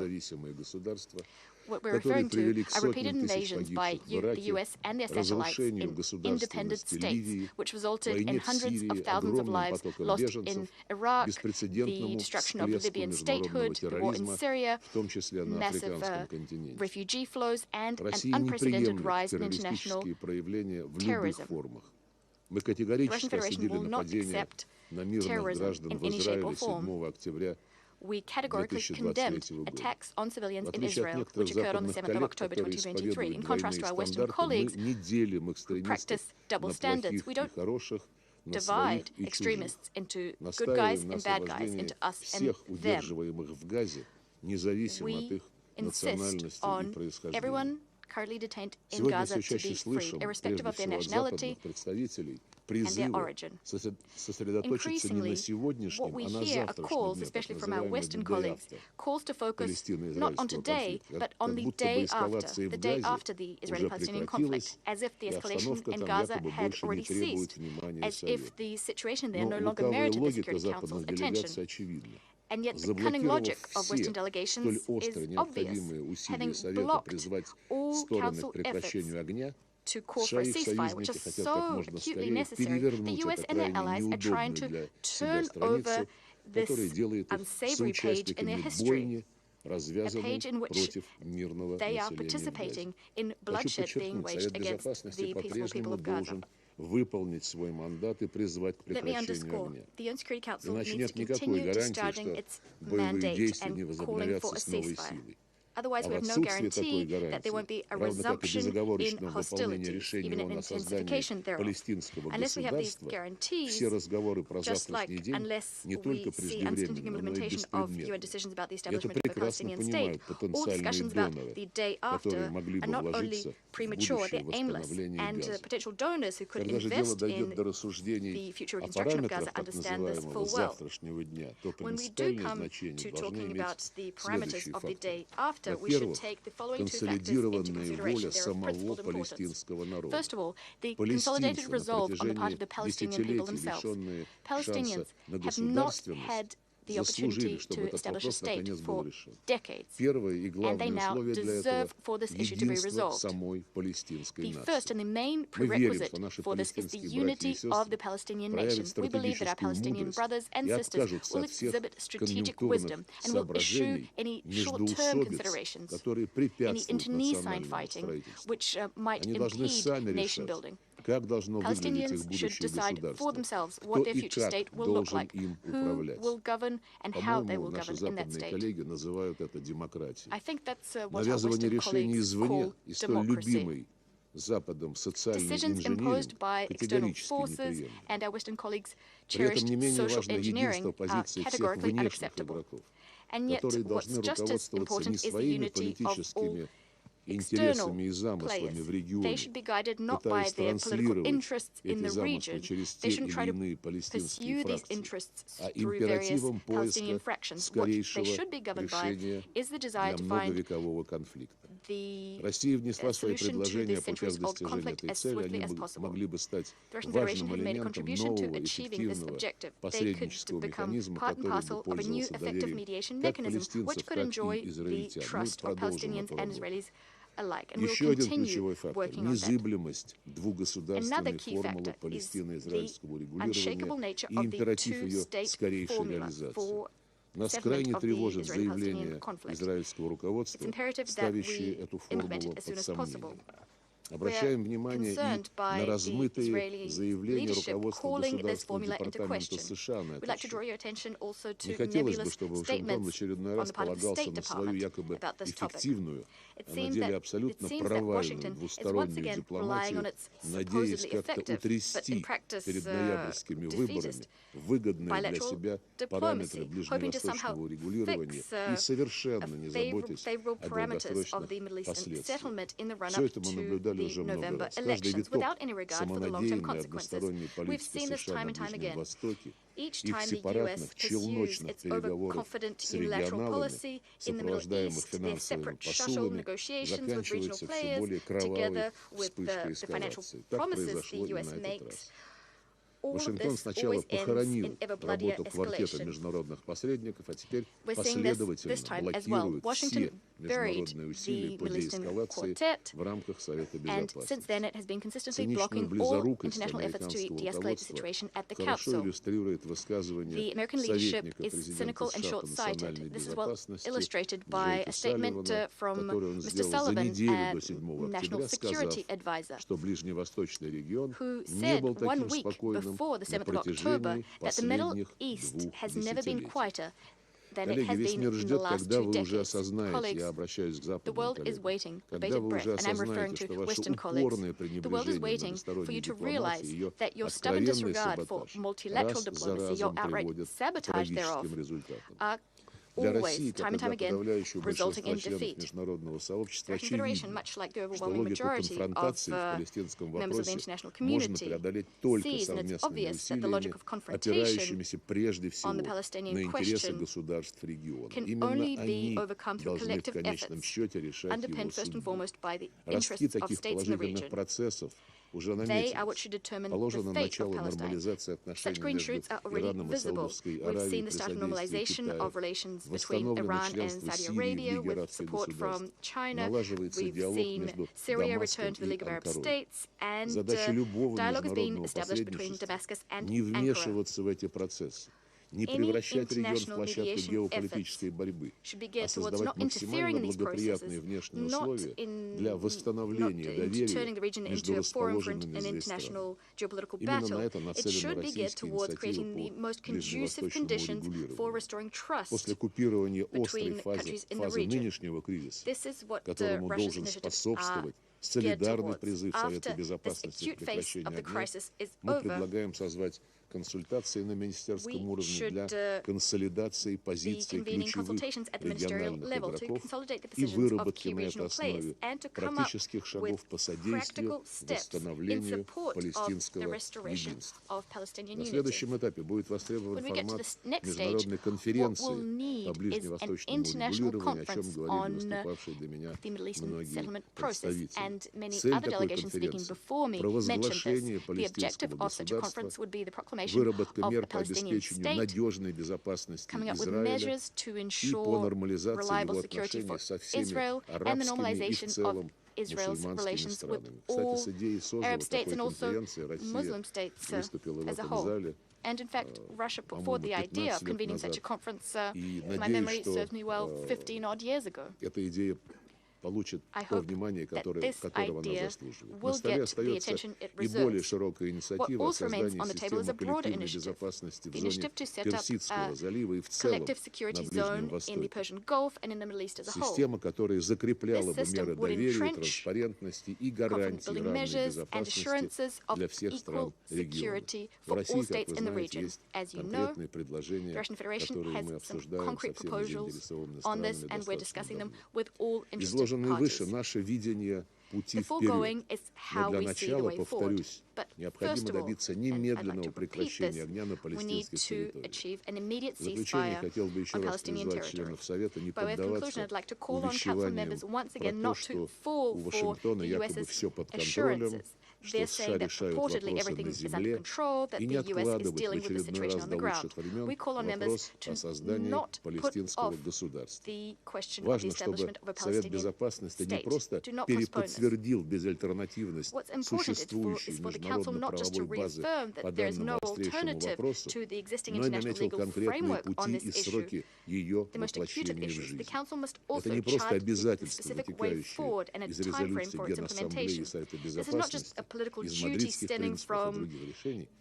Это моральный долг международного сообщества, и мы призываем его выполнить. Господин председатель, сегодня некоторые делегации сочли возможным заучено скороговоркой повторить обвинение России в связи со специальной военной операцией против нацистского режима. Коллеги, оставляю эти высказывания на вашей совести, хотя, конечно, понимаю, что она многое стерпит, подчеркну лишь принципиальный момент. Мы не имеем права позволить похоронить решение ООН о создании палестинского государства, как были похоронены единогласно одобренные этим Советом Минские договоренности 2015 года, the Minsk agreements dated 2015, the guarantors of those agreements were France and Germany. Subsequently, France and Germany admitted that they didn't even think that they would implement them. We cannot accept such illegal actions to be taken vis-à-vis the Palestinian people. Thank you. I thank His Excellency, Mr. Lavrov, for his statement. I now give the floor to His Excellency David Munyesinghe, Chief Minister of Sierra Leone. Mr. President, I thank you for convening this very important ministerial level meeting. I also want to thank the Secretary General, Mr. Antonio Guterres, for his important briefing. Thank you. The situation in the Middle East Palestine question continues to be a long-standing issue on the agenda of this Council. The recent escalation since 7th October 2023 indicates that a definitive solution is required as a matter of extreme urgency. It is therefore very clear that this situation continues to have far-reaching implications for regional stability, global peace, and security.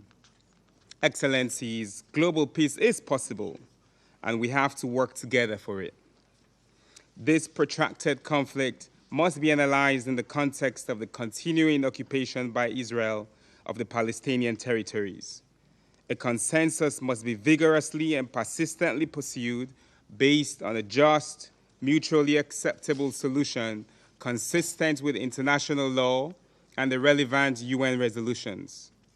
Mr. President, on the current escalation, Sierra Leone continues to express in the strongest terms its condemnation of the heinous attack on the 7th of October 2023 on Israeli civilians by Hamas, which, according to OCHA, led to the killing of over 1,200 Israelis and foreign nationals, including 36 children, with reported perpetration of sexual violence and the taking of civilian hostages.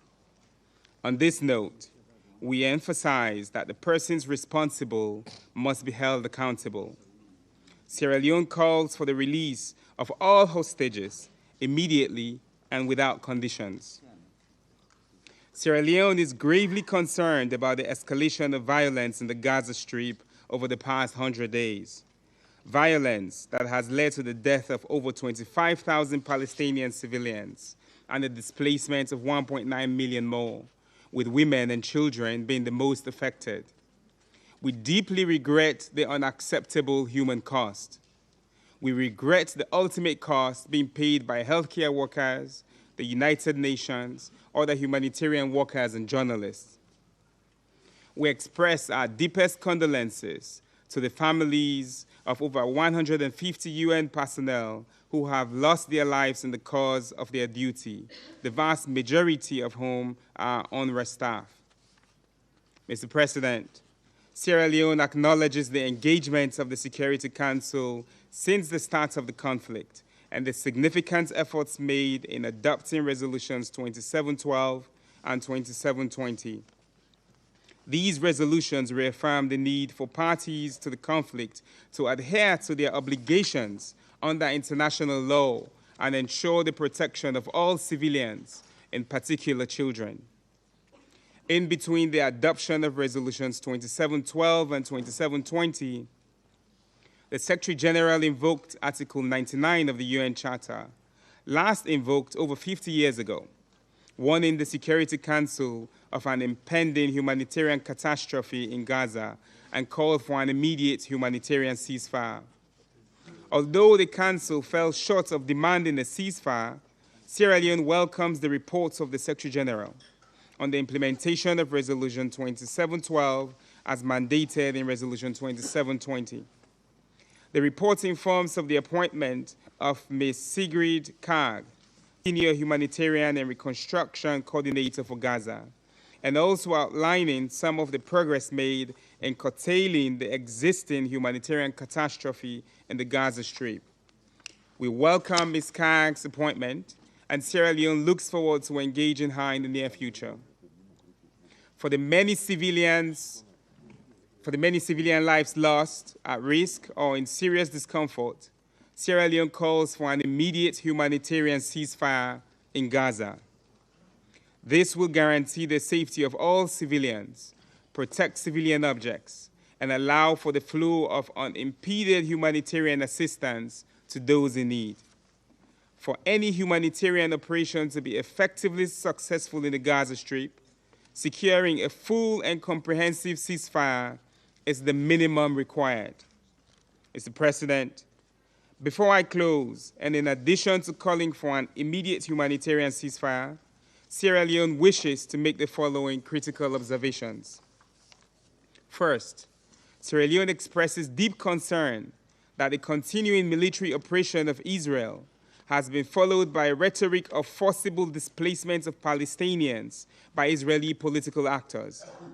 In this regard, Sierra Leone condemns the rhetoric and rejects any attempts to remove Palestinians from the Gaza Strip or the West Bank, either temporarily or permanently. Second, Sierra Leone calls for accountability for all those responsible for violations of international law, in particular international humanitarian law and those crimes of serious concern to the international community. Third, Sierra Leone notes with concern the rising tensions in the West Bank, across the Blue Line in Lebanon, the Red Sea, including Yemen and other parts of the region. Sierra Leone calls on the relevant parties to desist from embarking on any action that will further endanger the lives of civilians, escalate regional tensions, and threaten global peace and security. In conclusion, Sierra Leone emphasizes the need to continue exploring all diplomatic and political avenues geared toward finding a just and lasting solution to this conflict based on the two-state solution, with Israel and Palestine living together side by side in peace, security, and stability. I thank you. Je remercie son Excellence, Monsieur Senghé, de sa déclaration et je donne maintenant la parole à son Excellence Lord Tariq Ahmad de Wimbledon, ministre d'État au ministère des Affaires étrangères du Commonwealth et du Développement du Royaume-Uni. Thank you, Mr. President. And may I begin by also thanking the Secretary General for his very detailed introduction to today's very important debate. What is very clear is the humanitarian crisis in Gaza is worsening daily. People have lost their families. People have lost their homes. Hundreds of thousands of Palestinians are now facing the risk of famine. Their suffering, frankly put, is unacceptable, and our priority must be to alleviate it. Last month, together with the Foreign Secretary, Lord Cameron, we both visited Al Arish near the Rafah crossing. Amongst other engagements, it was a privilege to meet Egyptian Red Crescent Society staff, who, along with others, including UNRWA and many other international organizations, are working tirelessly to get life-saving aid into Gaza. May I put on record that we sincerely commend all UN and humanitarian teams for their ongoing work amid hugely difficult conditions on the ground. Many, as we've heard already, have paid with their lives. I've heard also firsthand reports of what can only be described as shocking and harrowing medical operations and procedures taking place, including on young children, desperate conditions, no anesthesia, and, as a backdrop to that, mass burials taking place. To put succinctly and directly, this must end. Agreements are needed now, and the UK is calling for an immediate humanitarian pause as being necessary to get life-saving aid in and hostages out. We must alleviate the pain and suffering for all. In parallel and in accordance with Resolution 2720, we urgently call on Israel to significantly increase the flow of aid into Gaza, including through opening Ashdod port and increasing immediate access through Karem Shalom. This needs to happen and happen now. The United Kingdom has trebled our financial aid commitment to support Palestinian civilians in the occupied Palestinian territories this year. And I assure you, Mr. President, we will continue to do everything we can to get more aid in and open more crossings. Yes, the UK supports Israel's security, its right to self-defense, but this must be in line with international humanitarian law. And of course, like others, we condemn all forms of terrorism. Hamas's horrific terrorist attacks have had an irreversible impact on innocent lives. I've seen this, as I saw again last week in my meetings together with the Foreign Secretary, with families of some of the hostages still held in Gaza. But what is very clear that this conflict must not go on a moment longer than necessary. We must collectively work towards a sustainable ceasefire, which ends this shocking destruction, which ends fighting, which ends loss of life, and prevents the resumption of hostilities. So what do we need to do to achieve this? Hamas would have to agree the release of all hostages. No longer can they be in charge of Gaza and no longer pose a threat to Israel through terror attacks. but we also need an agreement in place for the return of the Palestinian Authority to Gaza, as well as a complete rejection of any forced displacement of Palestinians from Gaza. Peace, Mr. President, remains the only way to end this tragedy and suffering that has engulfed Israelis and Palestinians once and for all. Stability, peace, justice, and security is the only way forward.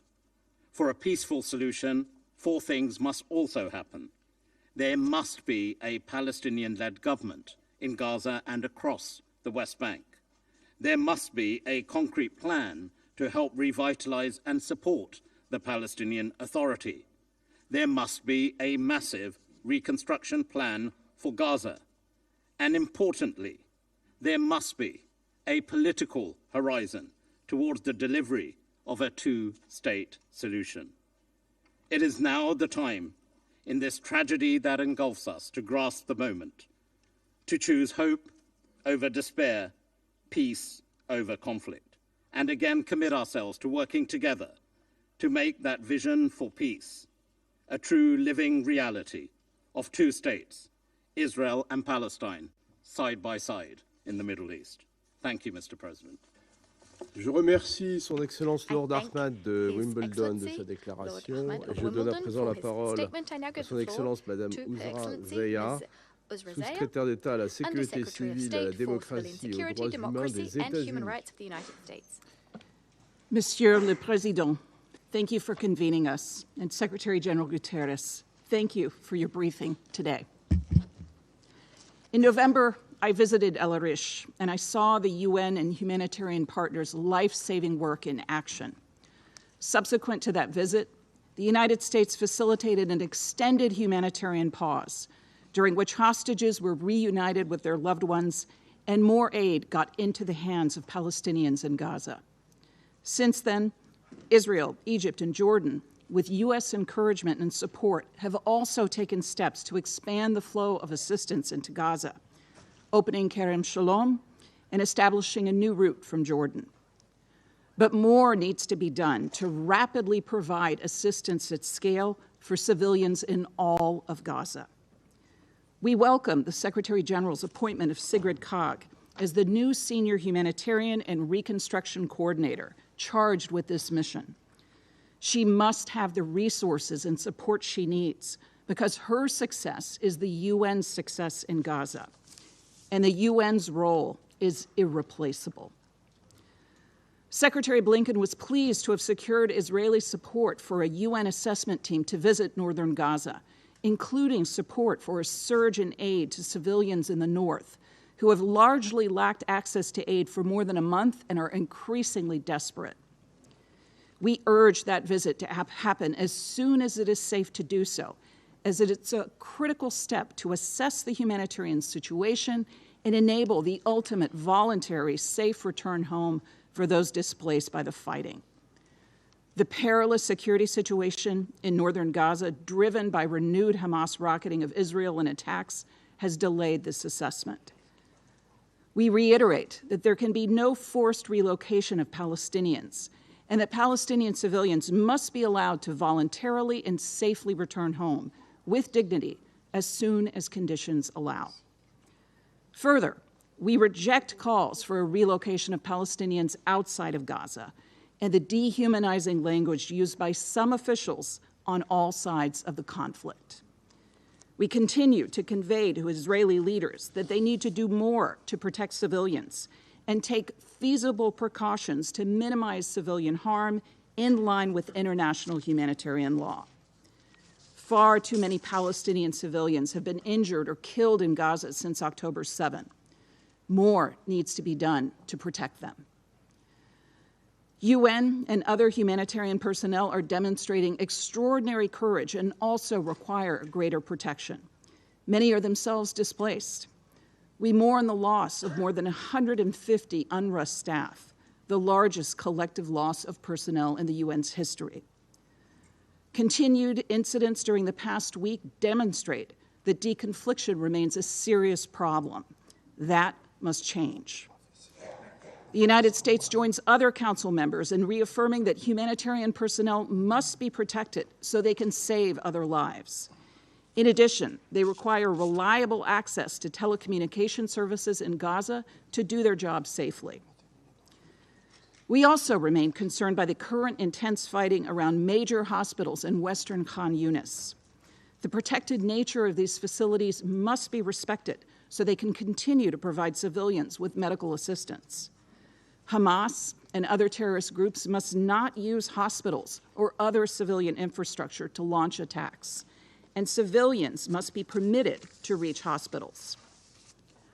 Colleagues, we must not forget that Hamas's brutal terrorist attacks on Israel unleashed this conflict.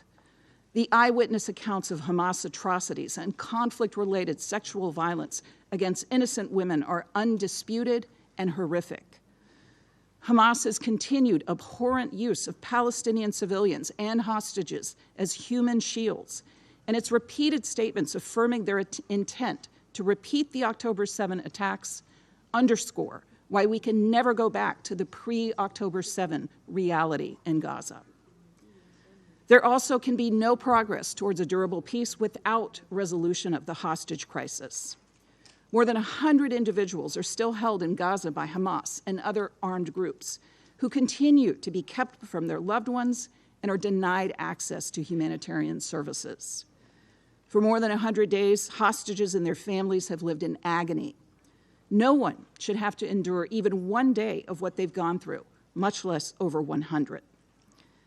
It's time for this Council to unequivocally condemn Hamas's atrocities and terror, to reiterate its demand that Hamas immediately release all the hostages and allow medical access. In this regard, we welcome Qatar and France's announcement of an agreement to deliver medicine to hostages and medical facilities in Gaza.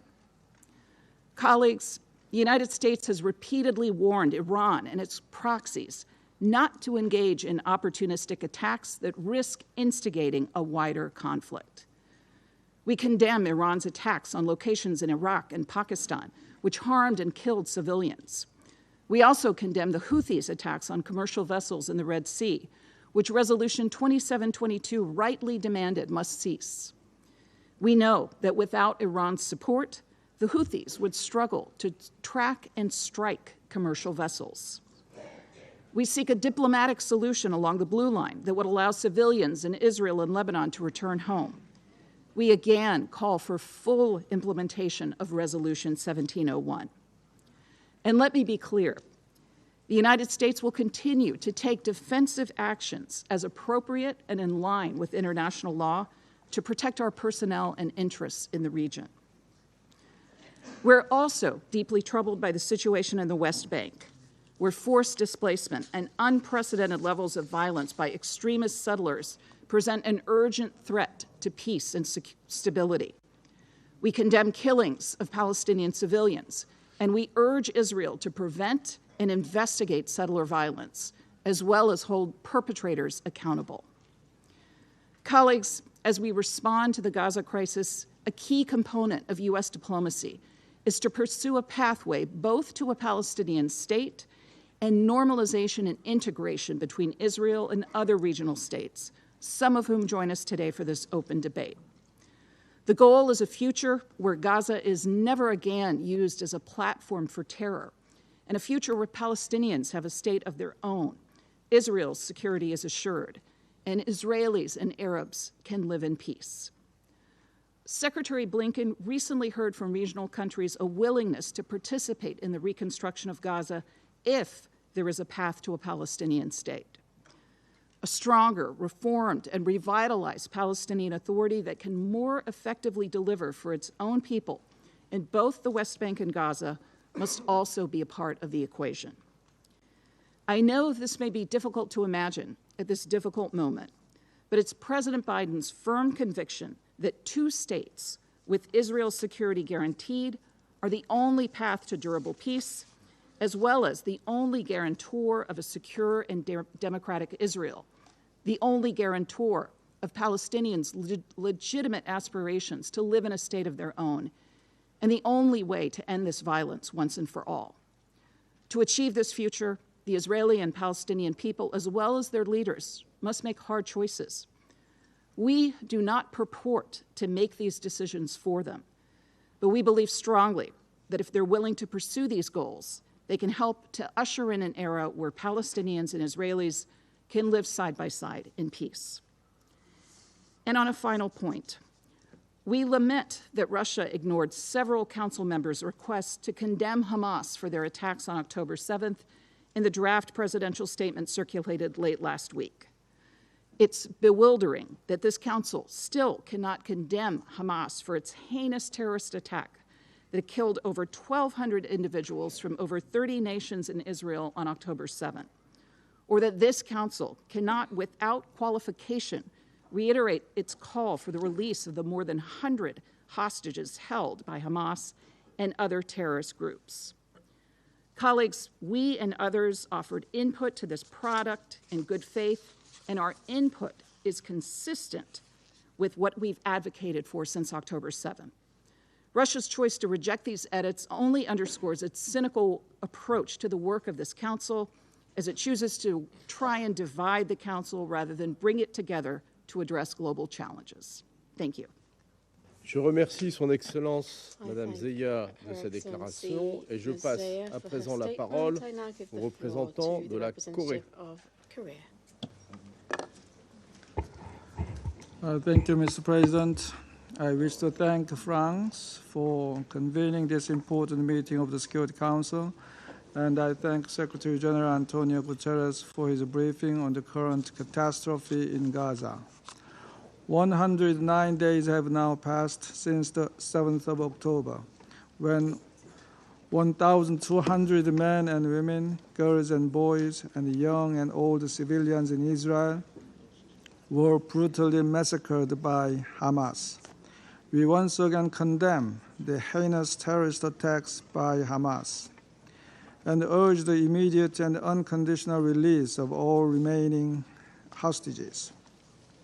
The accounts of sexual violence committed by Hamas must be fully investigated and all perpetrators must be held accountable.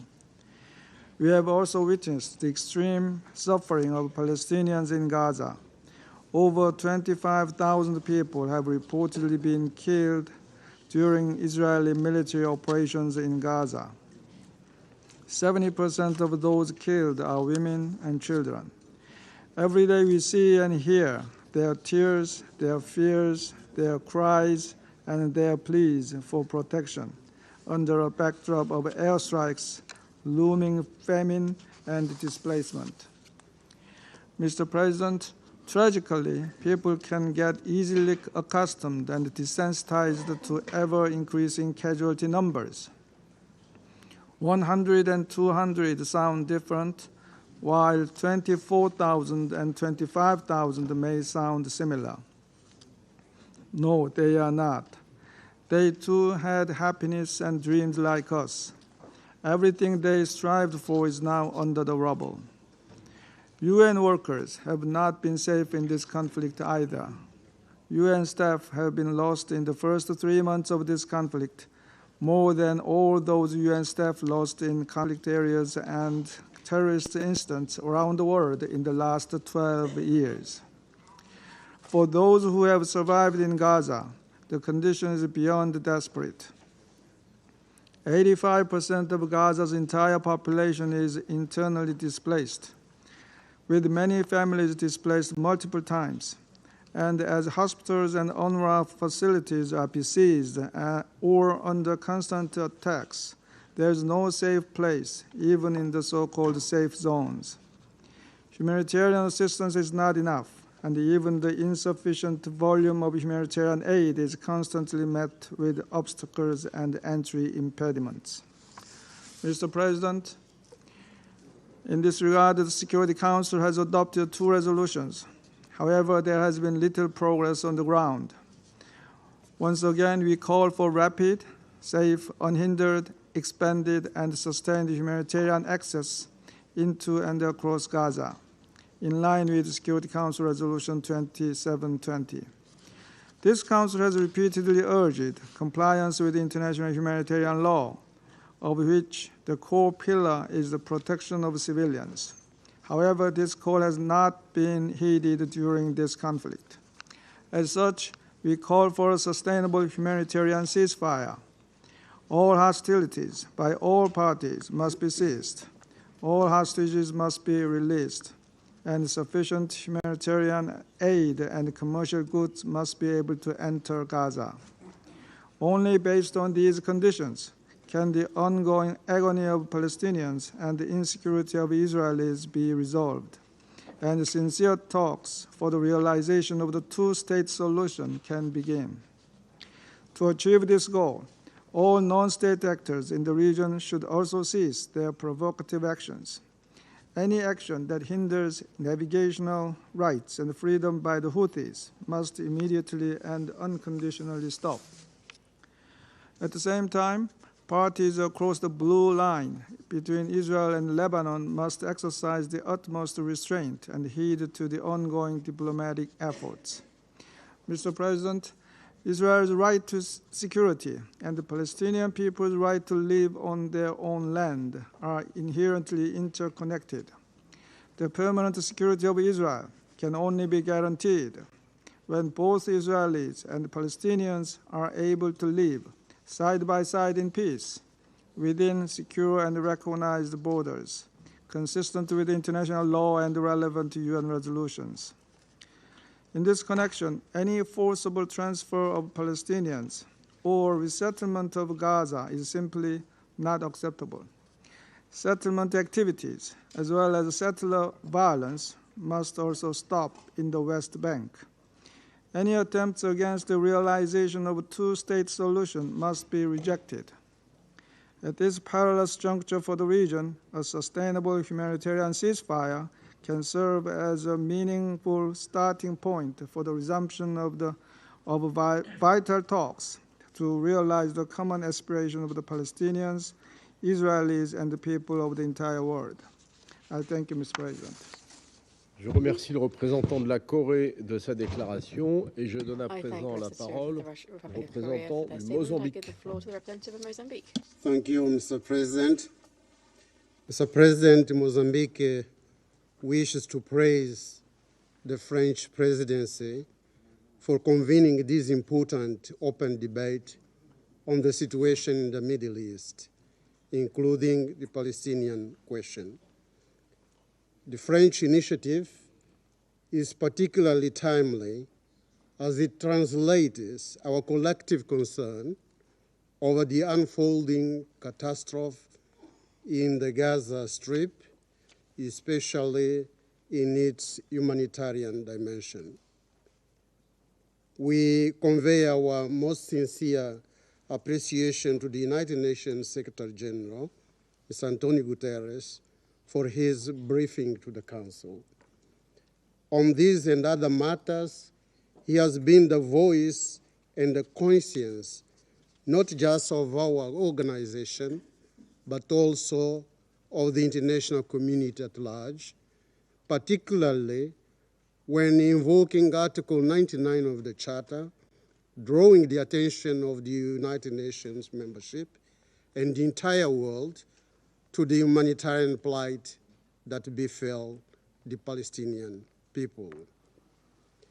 Mr. President, the conflict between Israel and Palestine is at the heart of our concern today. It is a conflict that is further aggravated by the Israeli illegal settlements activities that are contrary to international law and undermine the prospect for an independent and sovereign state of Palestine. We deeply deplore this ongoing conflict that has resulted in the loss of many lives and has caused immense suffering to both Israelis and Palestinians. The situation requires our objective and urgent attention. Guided by the Charter and the relevant decisions of this body, we need to find ways and means of bringing about sustainable and long-lasting peace to the region. Mr. President, after more than 100 days of war, Mozambique echoes the deepest concern expressed by several member states of the United Nations, including this Council, different entities, and international organizations on the calamitous and catastrophic situation that the people of Gaza are facing. Following the Hamas attacks on the 7th of October 2023 that caused 1,200 Israeli deaths, we cannot remain indifferent to what is happening in Gaza, namely the reported killing by the IDF of nearly 25,000 people, 70% of whom are women and children. As the UN Secretary General said recently, and I quote, "People in Gaza are dying not only from bombs and bullets, but also from lack of food, clean water, and hospitals without power and medicine," end of quote. And as further stated in a document by the Office of High Commissioner for Human Rights, this is a major human-made humanitarian disaster. Refusing water, food, and medicine to civilian and innocent people in a war situation is contrary to the basic principles of human dignity. The modern laws of war and our own moral standards do not accept such a situation. The relentless attacks against the Gaza civilian population must cease, as they constitute a clear violation of international humanitarian law and international human rights law. In this connection, the current situation calls for an immediate and urgent humanitarian ceasefire, a cessation of hostilities, and ultimately a ceasefire not only to ensure that humanitarian aid is delivered without restriction or hindrance to those in need in Gaza, but also to allow for the release of all hostages and for the peace process to commence and be allowed to proceed. Mr. President, as military operations intensify on the ground, at the time when there is no safe place in Gaza, the ongoing war will have major security consequences for both the Israeli and the Palestinian peoples. It will worsen tensions between communities and feed extremism. Furthermore, a regional escalation of this conflict is a clear and present danger. In a troubled region like the Middle East, where conflict begets conflict, we ought to be cautious and prudent in every move we make, in every step that we take. We need to avoid unimaginable political and security consequences that can jeopardize global peace and security. We are therefore duty-bound as members of the Council to pull together our efforts in order to maintain peace and international security and bring to an end the catastrophe in Gaza. Our action and influence on the parties to the conflict is of extreme importance. To the extent of our individual capacity, we need to contribute to peace, security, and stability in the Middle East. Mr. President, Towards the end of 2023, this Council adopted 2 humanitarian resolutions of crucial importance that need to be respected and observed. In this context, we reiterate our call for an immediate and sustained humanitarian truce and cessation of hostilities so that the United Nations Security Council resolutions 2712 and 2720 can be implemented with the collaboration and the monitoring of the United Nations and other relevant bodies. We take this opportunity to reaffirm our recognition of the inalienable right of the Palestinian people to self-determination, national independence, and sovereignty. This is a right that is inherent to each and every people and nation on earth. It is also enshrined in the Charter, and it constitutes the bedrock of the present international legal order. May I conclude my statement by reaffirming Mozambique's principled position.